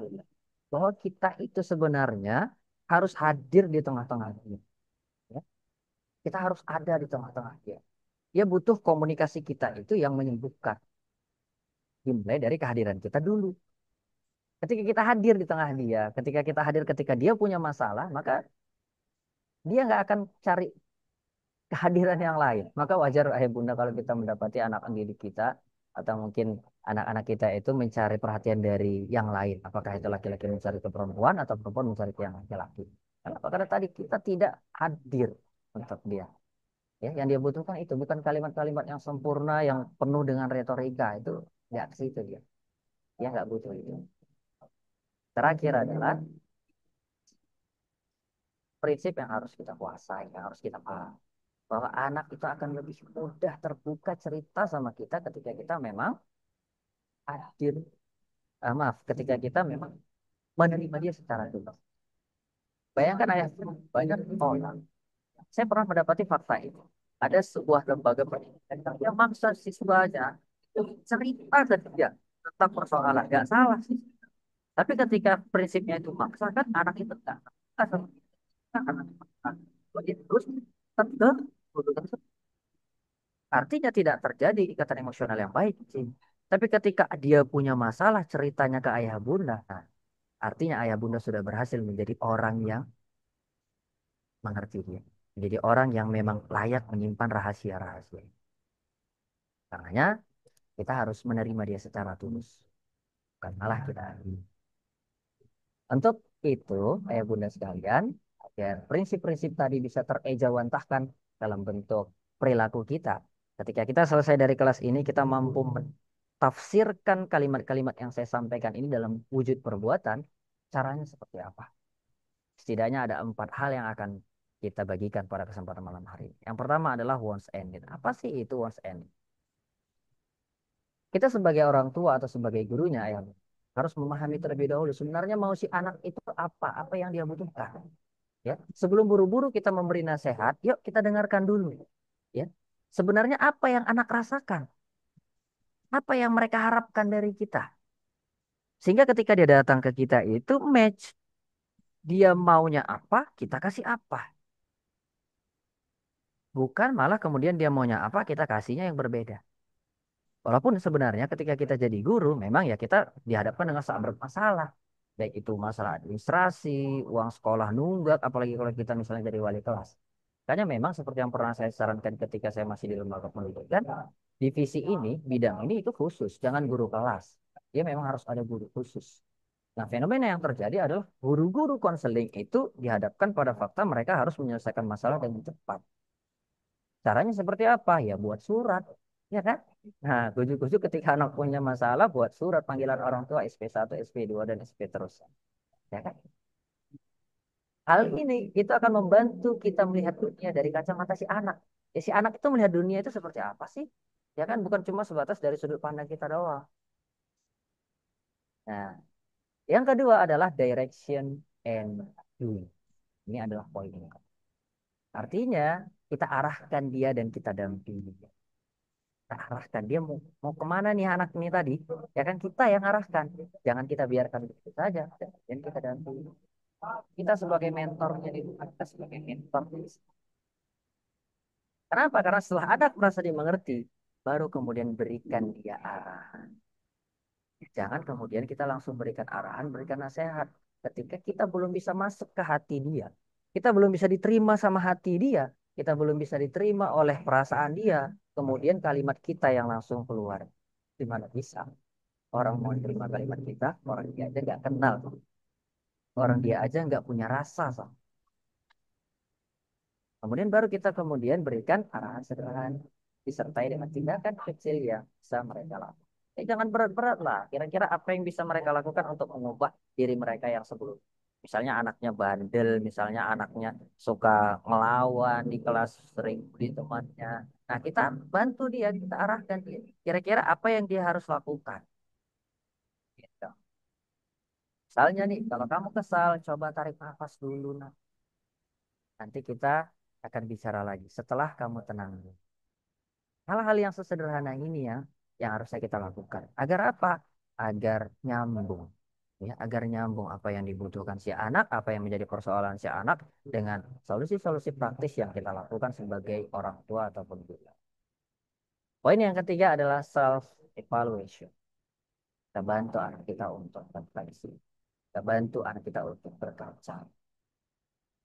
Nah, kalau cuma sebatas kita bantu dia untuk menyelesaikan persoalannya tanpa berkaca, sebenarnya ini salahnya karena apa? Bukan karena siapa, tapi karena apa? Kenapa kamu bisa melakukan kesalahan ini? Karena hal. Kenapa kamu bisa melakukan hal seceroboh ini? Karena hal ini. Bukan cari siapa yang salah. Kita kan sering terjebak di situ. Kenapa hal ini bisa terjadi? Ayo, kamu pikir dulu. Siapa nih yang salah? Nah, anak disuruh mikir siapa yang salah. Ya kan nggak nyambung. Dia bukan cari siapa yang salah, siapa yang benar. Ya kan? Dia carinya kira-kira apa yang jadi solusi. Oke? Dan yang terakhir adalah plan. Kita bantu dia untuk menyusun rencana-rencana yang bisa diselesaikan. Dan itu sifatnya praktis step by step. Tentu percakapan kita dengan langkah-langkah ke depan. Misalnya, kalau kamu minggu depan mau kemana sih? Ya kan? Kita mau coba apa kira-kira kalau kita sebagai orang tua atau gurunya, mungkin kita bisa tawarkan dia pertama jalan bareng. Yang kedua masak bareng. Yang ketiga mungkin ngaji bareng atau apa bisa. Yang itu sifatnya bareng supaya apa kita bisa kontrol dia dan yang kedua adalah dia mempunyai rasa bahwa saya bisa kontrol diri saya sendiri. Bukan dikontrol oleh orang lain, tapi saya punya kontrol terhadap diri saya sendiri. Saya boleh milih. Saya nggak diintervensi. Empat hal ini penting sekali ya Bunda. Untuk apa? Untuk agar kita mampu masuk ke dalam hati anak. Kalau kita mau detailnya, tapi keempat hal inilah yang saya lakukan. Saya coba untuk lakukan. Lakukan pendidikan sebelumnya. Yang pertama tadi adalah eh, yang kedua adalah direction. Tanya dulu maunya apa si anak tadi, kemudian kita arahkan dia dan kita bimbing dia. Sekaligus juga kita bantu dia untuk berbaca dan yang terakhir kita buat perencanaan bersama supaya apa? Supaya semua persoalan tadi, permasalahan tadi itu bisa diselesaikan. Karena prinsip dasar dari konseling dengan curhat yang membedakannya adalah kalau curhat cuma sebatas menolak. Tapi konseling membantu si anak untuk menyelesaikan masalah tersebut. Bukan kita yang menyelesaikan ayah. Nah, saatnya saya mengajak kepada kita semua ya Bunda untuk menjadi sahabat buat mereka. Karena kita bukan tim. Jadilah sahabat yang mau mendengarkan mereka, mau membantu mereka meregulasi perasaan. Jangan pernah menghakimi mereka. Karena sakitnya seperti apa kita yang pernah merasakan. Ya, jadinya seperti kita sekarang. Walau alam, itu saja yang dapat saya sampaikan pada kesempatan malam hari ini dalam sesi berbagi insight di kelas malam ini. Terima kasih, saya Kang Mirza. Assalamualaikum warahmatullahi wabarakatuh.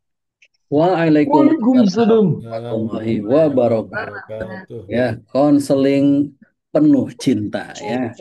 Kalau saya dulu konseling penuh air mata kalau saya dulu itu ya. Ya benar-benar Ustaz. Karena dimarah-marahi Ustaz ya. Karena dimarah-marahin ya gitu. Tapi enggak, saya ketika SMA justru malah guru yang paling saya senangi adalah guru BK ya, gitu kan. Masya Allah. Karena guru BK tuh gurunya baik-baik, pengertian gitu kan, tidak sombong ya. Nah, dan rajin menabung pastinya. Pun menabung ya.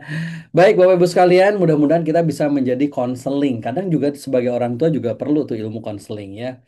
Apa bedanya nanti dengan consulting, apa bedanya dengan coaching, apa bedanya dengan mentoring, itu ilmu yang lain lagi yang bisa kita pelajari lebih lebih lanjut dan itu asik banget Bapak Ibu sekalian ya.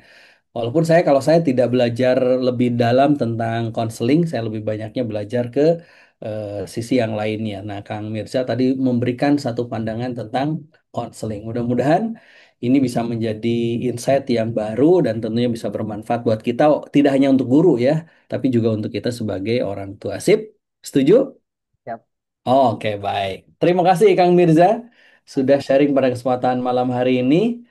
Nah, terakhir malam hari ini memang kalau artis itu, kalau Bapak Ibu tahu nggak kalau lagi konser itu artis yang ditunggu-tunggu itu yang terakhir. Betul nggak Pak Satria ya? Jadi kalau misalkan lagi nonton konser apa misalnya Dewa 19 gitu kan. Nah, Dewa 19 itu pasti nanti tampilnya di akhir. Nah, di akhir. Bahkan mungkin tidak dikasih tahu dulu gitu kan kalau dia akan tampil. Iya ya. Nah, malam hari ini kita tutup sesi malam hari dengan satu sesi yang ini sangat penting banget dan saya pun mau belajar dari beliau. Beliau ini adalah seorang apa amazing selling practitioner, nah, gitu ya. Beliau itu memang praktisi selling dan memang sudah terbukti Pak Satria. Kalau kita cuma omong doang, nah, beliau itu sudah praktek ya. Dan sudah terbukti gitu kan bahwa beliau itu bisa menjual apapun termasuk dirinya sendiri. Oh, mohon maaf ya. eh Kenapa? Karena royalti ya, ya betul betul betul ya. Karena beliau ini memang lebih banyak di dunia selling ya, di dunia sales dan prestasi beliau menjual itu nggak kaleng-kaleng Pak Satria ya. Kalau saya jual buku paling sehari laku 5 buku, 10 buku. Beliau itu sehari bisa laku 100 kapling sampai 200 kafling gitu. Jadi bukan buku yang dijual, beliau itu kafling gitu. Makanya kalau bagi Bapak Ibu yang mau jualan kafling, buat jualan perumahan, jualan aset, termasuk kalau di rumah ya ada kulkas, ada TV, ada apapun yang mau dijual, beliau itu punya ilmunya, punya ilmunya. Nah, siapakah beliau? Beliau adalah Kang Ramli ya, Kang Abdullah Ramli. Ya, malam hari ini beliau akan membahas tentang Amazing Selling Masterclass. Wih, itu udah amazing, udah master, udah kelas, itu luar biasa. Bu Siti harus belajar nih urusan ini ya biar nanti urusan ininya juga bisa lebih luar biasa lagi ya. Pak Imam juga sama ya, walaupun pengurus DKM ya, gitu kan, gimana caranya menjual program-program DKM itu biar anak muda juga makin keren. Nah, sip, Siap, Tat, malam siap. hari ini kita akan belajar dari Kang Ramli. Oh, Maka ini kalau Kang Ramli harus on cam semua nih ya, kalau nggak on cam, duh rugi nih. Ayo, ayo, ayo, yang belum on cam silahkan on cam mumpung ini sudah di akhir sesi karena tidak akan berulang lagi ya sesi malam hari ini. Tentunya akan dilanjutkan sesinya besok tentunya ya. Baik, kepada Kang Ramli kita undang beliau untuk sharing bersama kita dipersilahkan. Baik, terima kasih Ustadz Asep ya, karena memang resiko pembicara terakhir itu tidak ada pembicara lagi setelah ini gitu ya. Itu aja resikonya ya. Baik, Bapak Ibu semuanya, supaya silaturahmi tidak putus, pinjam dulu 100 supaya semangatnya terjaga terus. Yuk kita jawab salamnya dengan semangat terus ya. Assalamualaikum warahmatullahi wabarakatuh. Waalaikumsalam Waalaikumsalam warahmatullahi warahmatullahi wabarakatuh. wabarakatuh. Wabarakatuh. Alhamdulillah. Bagaimana kabarnya malam hari ini Bapak Ibu? Alhamdulillah, luar biasa. Allahu Alhamdulillah. Akbar, yes. Betul. Oke, baik. Terima kasih. Sepertinya guru TK atau sekolah IT ya yang jawabannya seperti itu. Atau alumni AOD ya. Baik, Alhamdulillah, salatu wassalamu ala Rasulillah wa ala alihi washabihi wa mawala. Bapak Ibu yang disayang oleh Allah Subhanahu wa taala, malam hari ini saya bahagia sekali bisa bertemu dengan Bapak dan Ibu semuanya, dan malam hari ini adalah kejutan banget buat saya ya, bisa tampil di hadapan Bapak dan Ibu semuanya. Dan saya sering banget ngisi berkaitan dengan marketing. Nah, cuman nggak tahu gitu ya kenapa malam ini rasanya beda berat banget gitu ya. Ya, tapi itu saya yakin itu adalah mindset karena yang membuat berat sebenarnya Ustadz Asep yang open kamera itu ya. Bapak Ibu semuanya boleh open kamera gitu ya kecuali Ustadz Asep gitu ya. Ustadz Asep boleh untuk tutup kamera gitu ya. Karena bayangan saya itu setelah tampil feedback, feedback, feedback gitu. Ini luar biasa gitu ya. Dan satu hal lagi Bapak Ibu semuanya setelah ketemu sama Ustadz Asep gitu ya, saya semakin menyadari guru itu berharga. Makanya saat pandemi 2019, Alhamdulillah saya berhasil jual beliau sampai dengan 20 batch atau dakwah itu ya. Itu saking berharganya guru itu ya. Makanya hati-hati yang jadi teman saya ya. Karena kalau teman juga berharga bisa dijual juga itu ya. Baik, Bapak Ibu yang disayang oleh Allah Subhanahu wa taala, mohon izin pada kesempatan kali ini saya akan sharing tentang pembahasan yang menjadi keseharian saya dari tahun 2015. Saya ketemu sama Ustadz Asep 2011 saat saya menjadi karyawan di PT Astra Internasional bagian accounting gitu ya, tidak terbayang menjadi seorang public speaker, belajar dari tahun 2011, 2012. Nah, setelah belajar sama beliau akhirnya saya resign gitu ya dengan modal nekat gitu ya. Jadi seperti itu sehingga sampai dengan sekarang modal di marketing juga saya tidak punya basic sama sekali di marketing, tapi ternyata apa yang saya pelajari di dunia komunikasi dan juga public speaking sama Ustadz Asep itu ternyata menjadi modal saya untuk jadi seorang marketer karena marketer itu adalah 90% itu adalah komunikasi dan ternyata komunikasi terbaik itu yang saya dapatkan dari Ustadz Asep gitu ya. Saya ucapkan terima kasih sama Ustadz Asep, mohon tidak ditagih royalti itu ya. Bapak Ibu, pada kesempatan kali ini saya dari beberapa pengalaman saya dari tahun 2015 menjualkan properti perumahan, alhamdulillah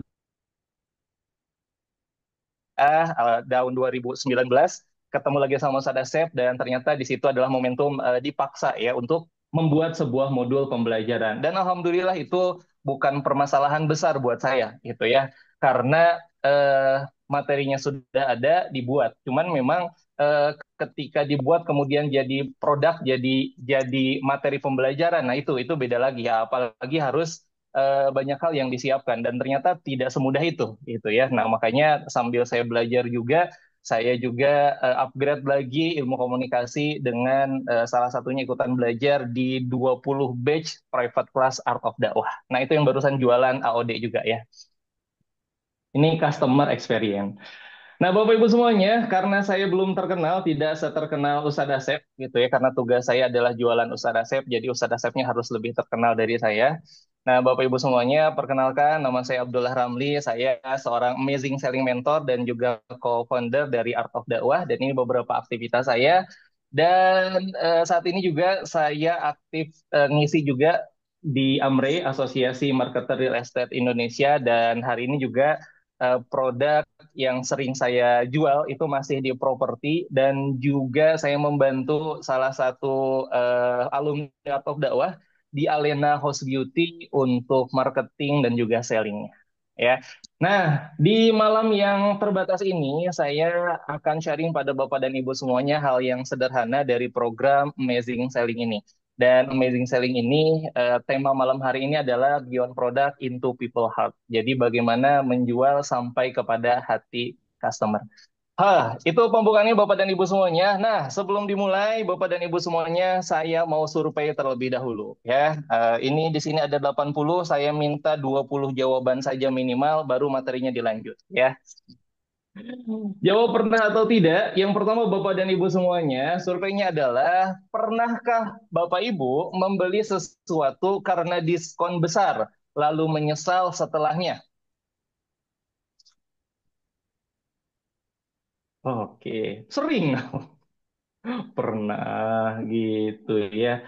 Kayaknya kerudungku banyak deh. Kayaknya bulan ini nggak ada deh. Beli dulu kerudung. Tiba-tiba ada diskon. Wah, gitu ya salah sendiri itu ya. Buka-buka Shopee Flash Sale. Jadi tergoda deh. Nah, makanya kemarin kata guru saya kalau nggak punya kebutuhan jangan buka-buka marketplace gitu ya. Karena di situ godaannya begitu besar. Oke, terima kasih Bapak dan Ibu semuanya. Oke, baik. Yang kedua, pernahkah Bapak Ibu membeli barang atau jasa karena teman atau keluarga yang merekomendasikannya? Kadang-kadang gara-gara teman kita yang jual. Yes, pernah. Oh, pernah semua, sering. Oke, baik. Sering banget, betul banget, karena ngerasa nggak enak. Apalagi sudah jauh-jauh dari Palangkaraya gitu ya, wah, datang ke rumah gitu ya. Kemudian Pak Bu, saya punya produk ini, ya udahlah beli gitu ya. Oke, terpaksa beli. Oke, baik, terima kasih ya. Yang ketiga, pernahkah Bapak Ibu merasa dibohongi penjual karena janji tidak sesuai dengan kenyataan. Nah, ini yang sering terjadi di marketplace gitu ya. Barang yang diterima tidak sesuai dengan deskripsi. Oh, pernah. Oke, baik. Oh, ternyata Bapak Ibu korban marketing juga ya. Oke, Oke, baik. Terima kasih Bapak dan Ibu ya. Kemudian, pernahkah Bapak dan Ibu memilih produk hanya karena penjualnya ramah dan meyakinkan? Kadang-kadang beli gara-gara kasihan. Pernah. Beli gamis. Oke, baik. Pernah jadi korban marketing. Oke, baik. Oke, baik. Terima kasih Bapak dan Ibu. Yang terakhir, oke, terima kasih Mbak Caca. Yang terakhir. Pernahkah Bapak Ibu membeli barang atau jasa padahal belum terlalu butuh hanya karena takut ketinggalan promo? Pernah. Hanya hari ini. Wah, gitu ya. Nggak pernah dong. Oke, pernah. Produknya terbatas. Wah, ngabisin. Wah, ternyata setelah habis produksi lagi. Oke, tidak pernah. Oke, baik. Diskon. Oke, baik. Produk baru launching. Oke, baik. Terima kasih Bapak dan Ibu semuanya. Dan apa yang tadi Bapak dan Ibu semuanya jawab itu adalah faktor dari marketing. Nah, maka Bapak Ibu semuanya, hari ini kita akan membahas terkait dengan bagaimana caranya untuk menjual. Nah, karena dari tadi Bapak Ibu semuanya menjadi korban marketing. Nah, bagaimana dunia ini bekerja, ternyata itu dikerjain. Nah, itu salah satunya adalah dengan para marketer yang memberikan kesan-kesan yang itu menjadi framing bahwa segala sesuatu itu beneran terjadi. Dan memang salah satu tugas seorang marketing, nah itu salah satunya adalah seperti ini. Nah, maka Bapak dan Ibu semuanya, kita lihat ya bahwa ternyata dunia itu terus berubah ya. Begitupun dengan penjualan. Maka apalagi sebagai seorang marketing dan juga sales gitu ya, ketika tidak merubah cara jualan, maka dia akan tertinggal dengan perubahan dunia sendiri. Makanya dalam istilah ekonomi, nah the word economic, maka dikenal istilah dengan sebutan bunny word ya. Ini yang berkaitan dengan bagaimana kecemasan terhadap peluang ekonomi di masa depan. Maka eh, teori perubahan dunia dari sisi tadi ya, kecemasan seseorang dalam menghadapi perubahan finansial termasuk tantangan ekonomi. Nah, ini disebut dengan bunny word ya. Nah, brittle, kemudian anxious dan juga non-linear dan juga incomprehensible. Dan ini menunjukkan semua hal ini menunjukkan bahwa kekhawatiran terhadap sesuatu, nah itu banyak dialami oleh seseorang ketika mereka itu menghadapi sebuah tekanan kehidupan, termasuk tekanan ekonomi, karena tidak bisa dipungkiri permasalahan terbesar yang dialami oleh setiap diri kita itu adalah permasalahan ekonomi. Nah, sehingga kekhawatiran ini menjadi sebuah tren perubahan dunia. Nah, maka kita lihat banyak sekali bisnis-bisnis mulai dari bisnis yang paling kecil sampai yang paling besar, mereka itu ternyata sampai dengan 80% mengalami kebangkrutan itu karena tidak bisa jualan. Kenapa demikian? Nah, ini yang akan menarik kita bahas. Sehingga fenomena dan gejala para seller-seller yang hari ini terjadi itu adalah termasuk bisnis-bisnis, kebanyakan mereka itu bangkrut itu karena tidak bisa jualan. Maka analoginya seperti ini. Kalau bisnis itu adalah sebuah kehidupan dan jualan itu adalah sebuah proses supaya bisnis itu tetap hidup, maka bisa kita analogikan bahwa yang namanya jualan itu adalah proses kita menghirup oksigen. Nah, maka ketika kita tidak bisa menghirup oksigen, namanya sesak napas. Sesak napas aja kan sesak, hidupnya susah. Begitupun dengan bisnis, nggak bisa jualan, nggak bisa menghirup oksigen. Maka kesulitan-kesulitan akan terjadi secara langsung ketika seseorang itu tidak bisa mengambil oksigen yang cukup untuk tubuhnya. Nah, begitupun dalam penjualan. Ketika sebuah bisnis ataupun perorangan, ketika mereka tidak bisa mendapatkan pemasukan-pemasukan yang dibutuhkan oleh dia, maka yang terjadi itu adalah kesusahan-kesusahan yang akan secara langsung menimpa bisnisnya. Ya, bahkan kita lihat Bapak Ibu semuanya, Toshiba saja itu tidak bisa bertahan di pasar Indonesia, bukan karena produknya jelek, karena kita tahu Toshiba ini adalah produk yang paling bagus dari teknologi Jepang, laptopnya awet, nah dan lain sebagainya. Tapi ternyata sebagus-bagusnya sebuah produk, sekeren-kerennya sebuah produk tidak bisa bertahan hanya karena nggak bisa jualan. Makanya Bapak Ibu semuanya, sekarang itu perusahaan Yamaha itu kasihan banget, ya. Nah, bahkan untuk menggaji karyawannya, coba bayangin, perusahaan Yamaha untuk menggaji karyawannya setiap hari mereka harus jualan motor. Kan kasihan banget Bapak Ibu. Ya, memang itu kerjaannya sebenarnya ya. Termasuk ya perusahaan mobil Eropa karena di Indonesia itu yang penting after sales-nya, servisnya, kemudian bengkelnya banyak. Karena framing orang Indonesia beli mobil itu adalah udah mikirin nanti kalau rusak gimana, padahal mobilnya belum ada.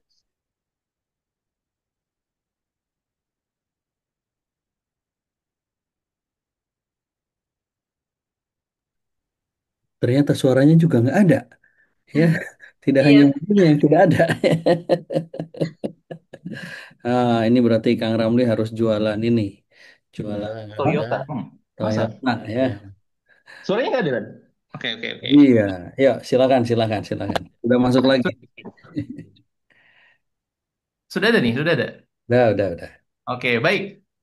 Baik, nah itu ya tadi ya, sehingga framing di Indonesia yang tadi ya, eh, kesannya orang beli mobil itu sudah mikirin nanti kalau rusak bagaimana, sehingga yang mereka pikirkan itu adalah after sale service-nya, sehingga bengkelnya banyak bisa dibenerin dan mereka merasakan bahwa itu lebih hemat daripada produknya susah, kan seperti itu. Makanya Bapak Ibu semuanya yang punya mobil Avanza, itu bahagia. Nah, kenapa bahagia? Karena merajai pasar di Indonesia. Ya, makanya kalau saya bawa mobilnya Ustadz Asep itu ya, ngejar Avanza. Nah, itu pasti susah banget ngejar Avanza. Kenapa? Karena kalau sudah kekejar, di depan masih ada Avanza. Itu ya, kekejar, masih ada Avanza lagi. Memang semuanya banyaknya mobilnya Avanza, gitu ya. Nah, sehingga pasar Indonesia, nah termasuk pasar Eropa yang dia itu ikut jualan di Indonesia, nah itu tidak bisa bertahan gara-gara nggak bisa jualan. Nah, termasuk 80 juta lapangan kerja bakal hilang sering berkembangnya teknologi. Nah, ini beberapa pekerjaan yang raib. Itu ya, termasuk bahkan data sampai dengan tahun 2030 ada 92 juta pekerjaan yang diperkirakan akan hilang gara-gara perkembangan AI dan juga otomatisasi menuju 2020. Ini menurut The World Economic Forum. Gitu ya, ada 92 juta. Nah, jangan-jangan profesi berikutnya adalah Anda. Nah, sementara kemampuan sharing dan negosiasi ini adalah kemampuan seorang marketing dan juga selling. Itu dibutuhkan oleh generasi yang akan datang. Termasuk apapun profesi Anda, nah Anda akan bisa lebih sukses ketika menguasai kemampuan jualan. Termasuk bagaimana Anda bisa menjual profesi-profesi diri Anda walaupun sedang bekerja, tapi pas interview itu adalah jual beli dan juga tawar-tawaran harga. Gitu kan? Nah, maka Bapak Ibu semuanya, kita saat ini berada di dunia sales. Kenapa? Karena 40% aktivitas bisnis adalah jualan. Bahkan CEO yang nggak bisa jualan ikut jualan. Kalau tim salesnya nggak bisa jualan.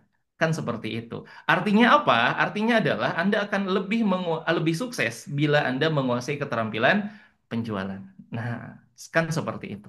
Nah, pertanyaannya adalah apa itu selling? Nah, apa itu jualan? Nah, ini yang pertama akan kita bahas ya.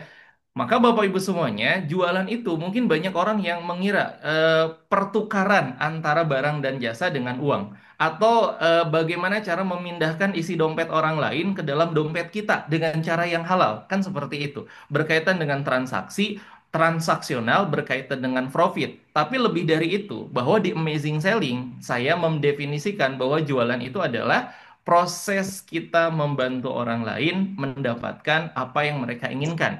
Karena mindset closing itu ditentukan dari mindset jualan. Ketika mindset jualannya adalah bantu orang, dia akan mudah closing. Sementara ketika mindsetnya itu adalah jualan untuk closing, maka dia sulit untuk closing. Paham ya?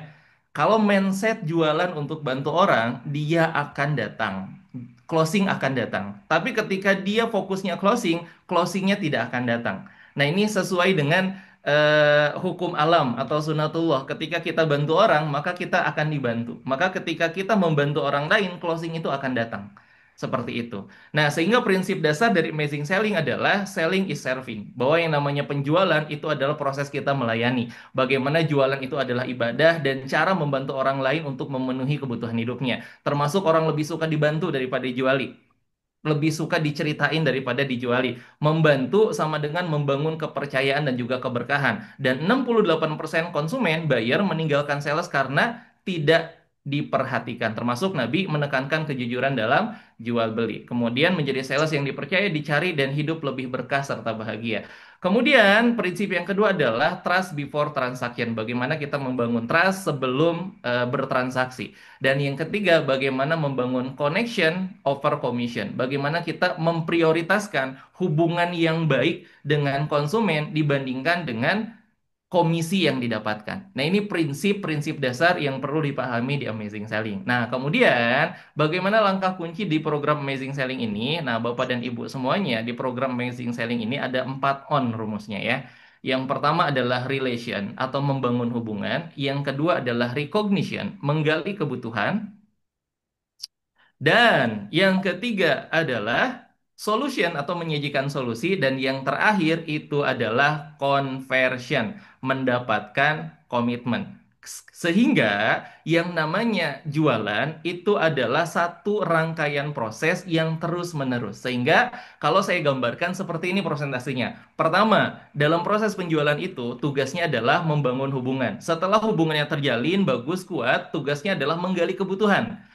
Setelah menggali kebutuhan dan berhasil, berikutnya adalah teknik presentasi, yaitu menyajikan solusi. Setelah menyajikan solusi, nah berikutnya adalah mengkonversi. Setelah konversi, baru di situ yes or no, kemudian transaksi dan closing. Nah, sehingga presentasinya relation 10%, recognition 20%, solution 30%, konversi fokus ke closing. Itu kalau tradisional selling. Tapi kalau di amazing selling, nah yang paling besar itu adalah menjalin hubungan. Bagaimana hubungan itu penting sebelum kita melaksanakan penjualan. Nah, seperti itu Bapak dan Ibu semuanya. Nah, sehingga dalam proses amazing selling bukan cuma fokus closing ya, tapi fokusnya adalah bagaimana kita bisa menyajikan penjualan, menyajikan hubungan yang baik terlebih dahulu sebelum kita menyajikan penjualan. Nah, kalau di traditional selling itu fokusnya adalah transaksi closing. Nah, tapi di amazing selling fokusnya adalah relation ya. Termasuk ketika Bapak Ibu menjadi tadi aktivis masjid, pengontak dakwah, itu fokusnya kan konversi. Sementara di antara konversi itu kenapa banyak yang berguguran? Karena hubungannya tidak terjalin lebih baik terlebih dahulu. Hubungannya belum dekat, tiba-tiba sudah ditawarkan produk. Itu akan menjadi feel yang tidak enak, ill feel gitu ya. Nah, itu kalau kontak. Begitupun dengan jualan produk. Jualan produk juga jangan pernah terjebak pertama kali ketemu langsung jualan produk sehingga kita melupakan hubungan yang baik terlebih dahulu. Itu diproses. Sehingga dalam proses amazing selling harus banyak di relation. Ini modul-modul yang saya siapkan untuk bahas relation, tentang relationship selling, kemudian recognition, neuro linguistic programming, NLP, dan juga psikologi marketing, dan solution itu hipnosis dan juga psikologi marketing dan juga conversion. Di situ dibahas modulnya adalah hypnoselling. Nah, sehingga 4 langkah kunci dari amazing selling. Nah, itu adalah ya.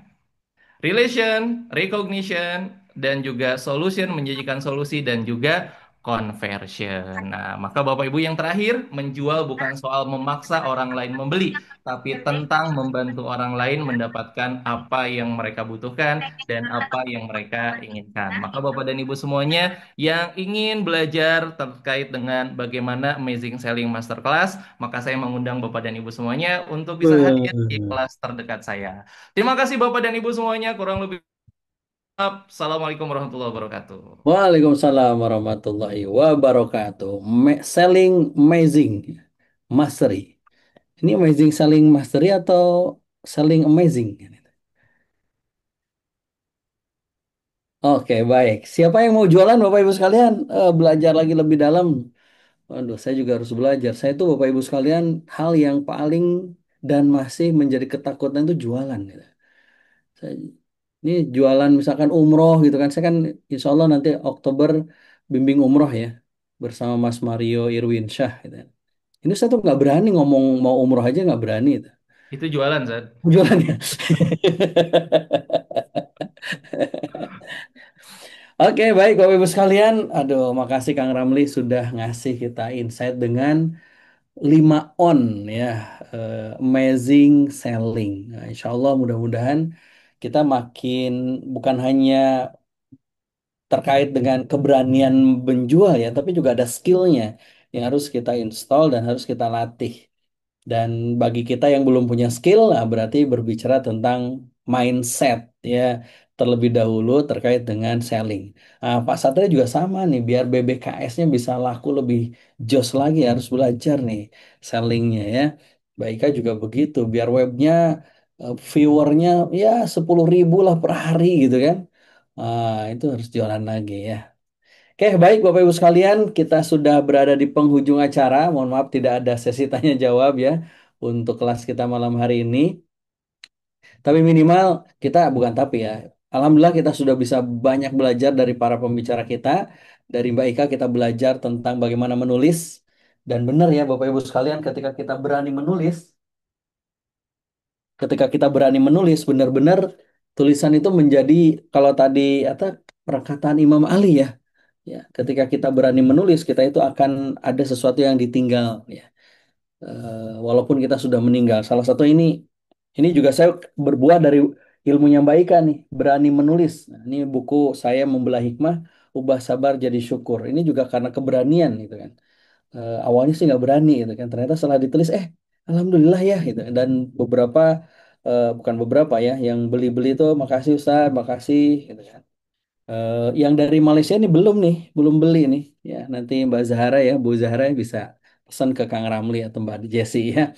Itu juga buah dari keberanian menulis. Saya yakin teman-teman juga bisa mengeluarkan bukunya masing-masing, tidak hanya buku nikah ya, tapi juga buku yang bisa dijual. Kemudian kita belajar juga dari Ibu Nurul tadi tentang bagaimana menjadi guru yang menginspirasi, guru yang tidak hanya mentransfer ilmu, tapi menjadi teman gitu kan, menjadi sahabat bagi murid untuk bertumbuh, ya, menjadi teman bagi murid untuk bisa push the limit gitu kan, break to the limit seorang siswa. Kemudian kita juga belajar tadi tentang konseling dari Kang Mirza, ya sangat luar biasa. Mudah-mudahan kita pun bisa menguatkan lagi, memperdalam lagi ilmu tentang konseling dan berbagai macam ilmu komunikasi sehingga kata-kata kita, hati kita, pikiran, mind kita itu bisa memberikan pengaruh bagi orang-orang di sekitar kita. Dan yang terakhir tadi dari Ustaz Ramli ya, Kang Ramli kita belajar tentang amazing selling. Mudah-mudahan kita semakin bisa menjual apapun yang tentunya bermanfaat bagi orang lain dan bisa membantu orang lain. Termasuk buku ini juga kita akan buka kelas offline-nya ya Kang Ramli ya. Mudah-mudahan ini juga bisa menjadi bagian dari kita jualan ya. Baik, Bapak Ibu sekalian, demikian kelas kita malam hari ini. Insya Allah besok malam kita akan belajar dari juga para pembicara-pembicara yang luar biasa. Kita akan belajar tentang leadership, kita akan belajar tentang data, gitu kan? Kita belajar tentang public speaking, gitu kan? Kita akan belajar tentang bagaimana public policy, gitu kan? Wah, ini luar biasa lah besok itu ya. Kelasnya sangat berbobot ya, kelasnya sangat daging. Maka rugi kalau Bapak Ibu sekalian besok tidak hadir ya. Hadir lagi ya, siap? Oke, good ya, makasih. Baik Bapak Ibu sekalian, itu saja yang bisa saya sampaikan. Hidup sendirian tanpa kekasih. Cukup sekian dan terima kasih. Mari kita tutup dengan doa penutup majelis. Alhamdulillahirrahmanirrahim. Astagfirullahaladzim. Subhanakallahumma bihamdika. Asyhadu an la ilaha illa anta astagfirullah wa atubu ilaik. Selamat beristirahat. Terima kasih atas kehadirannya. Jangan lupa untuk segera gosok gigi ya. Billahi taufiq wal hidayah. Assalamualaikum warahmatullahi wabarakatuh. Waalaikumsalam Waalaikumsalam warahmatullahi warahmatullahi wabarakatuh. wabarakatuh. Terima kasih Ustaz. Sama-sama. Silakan Umi.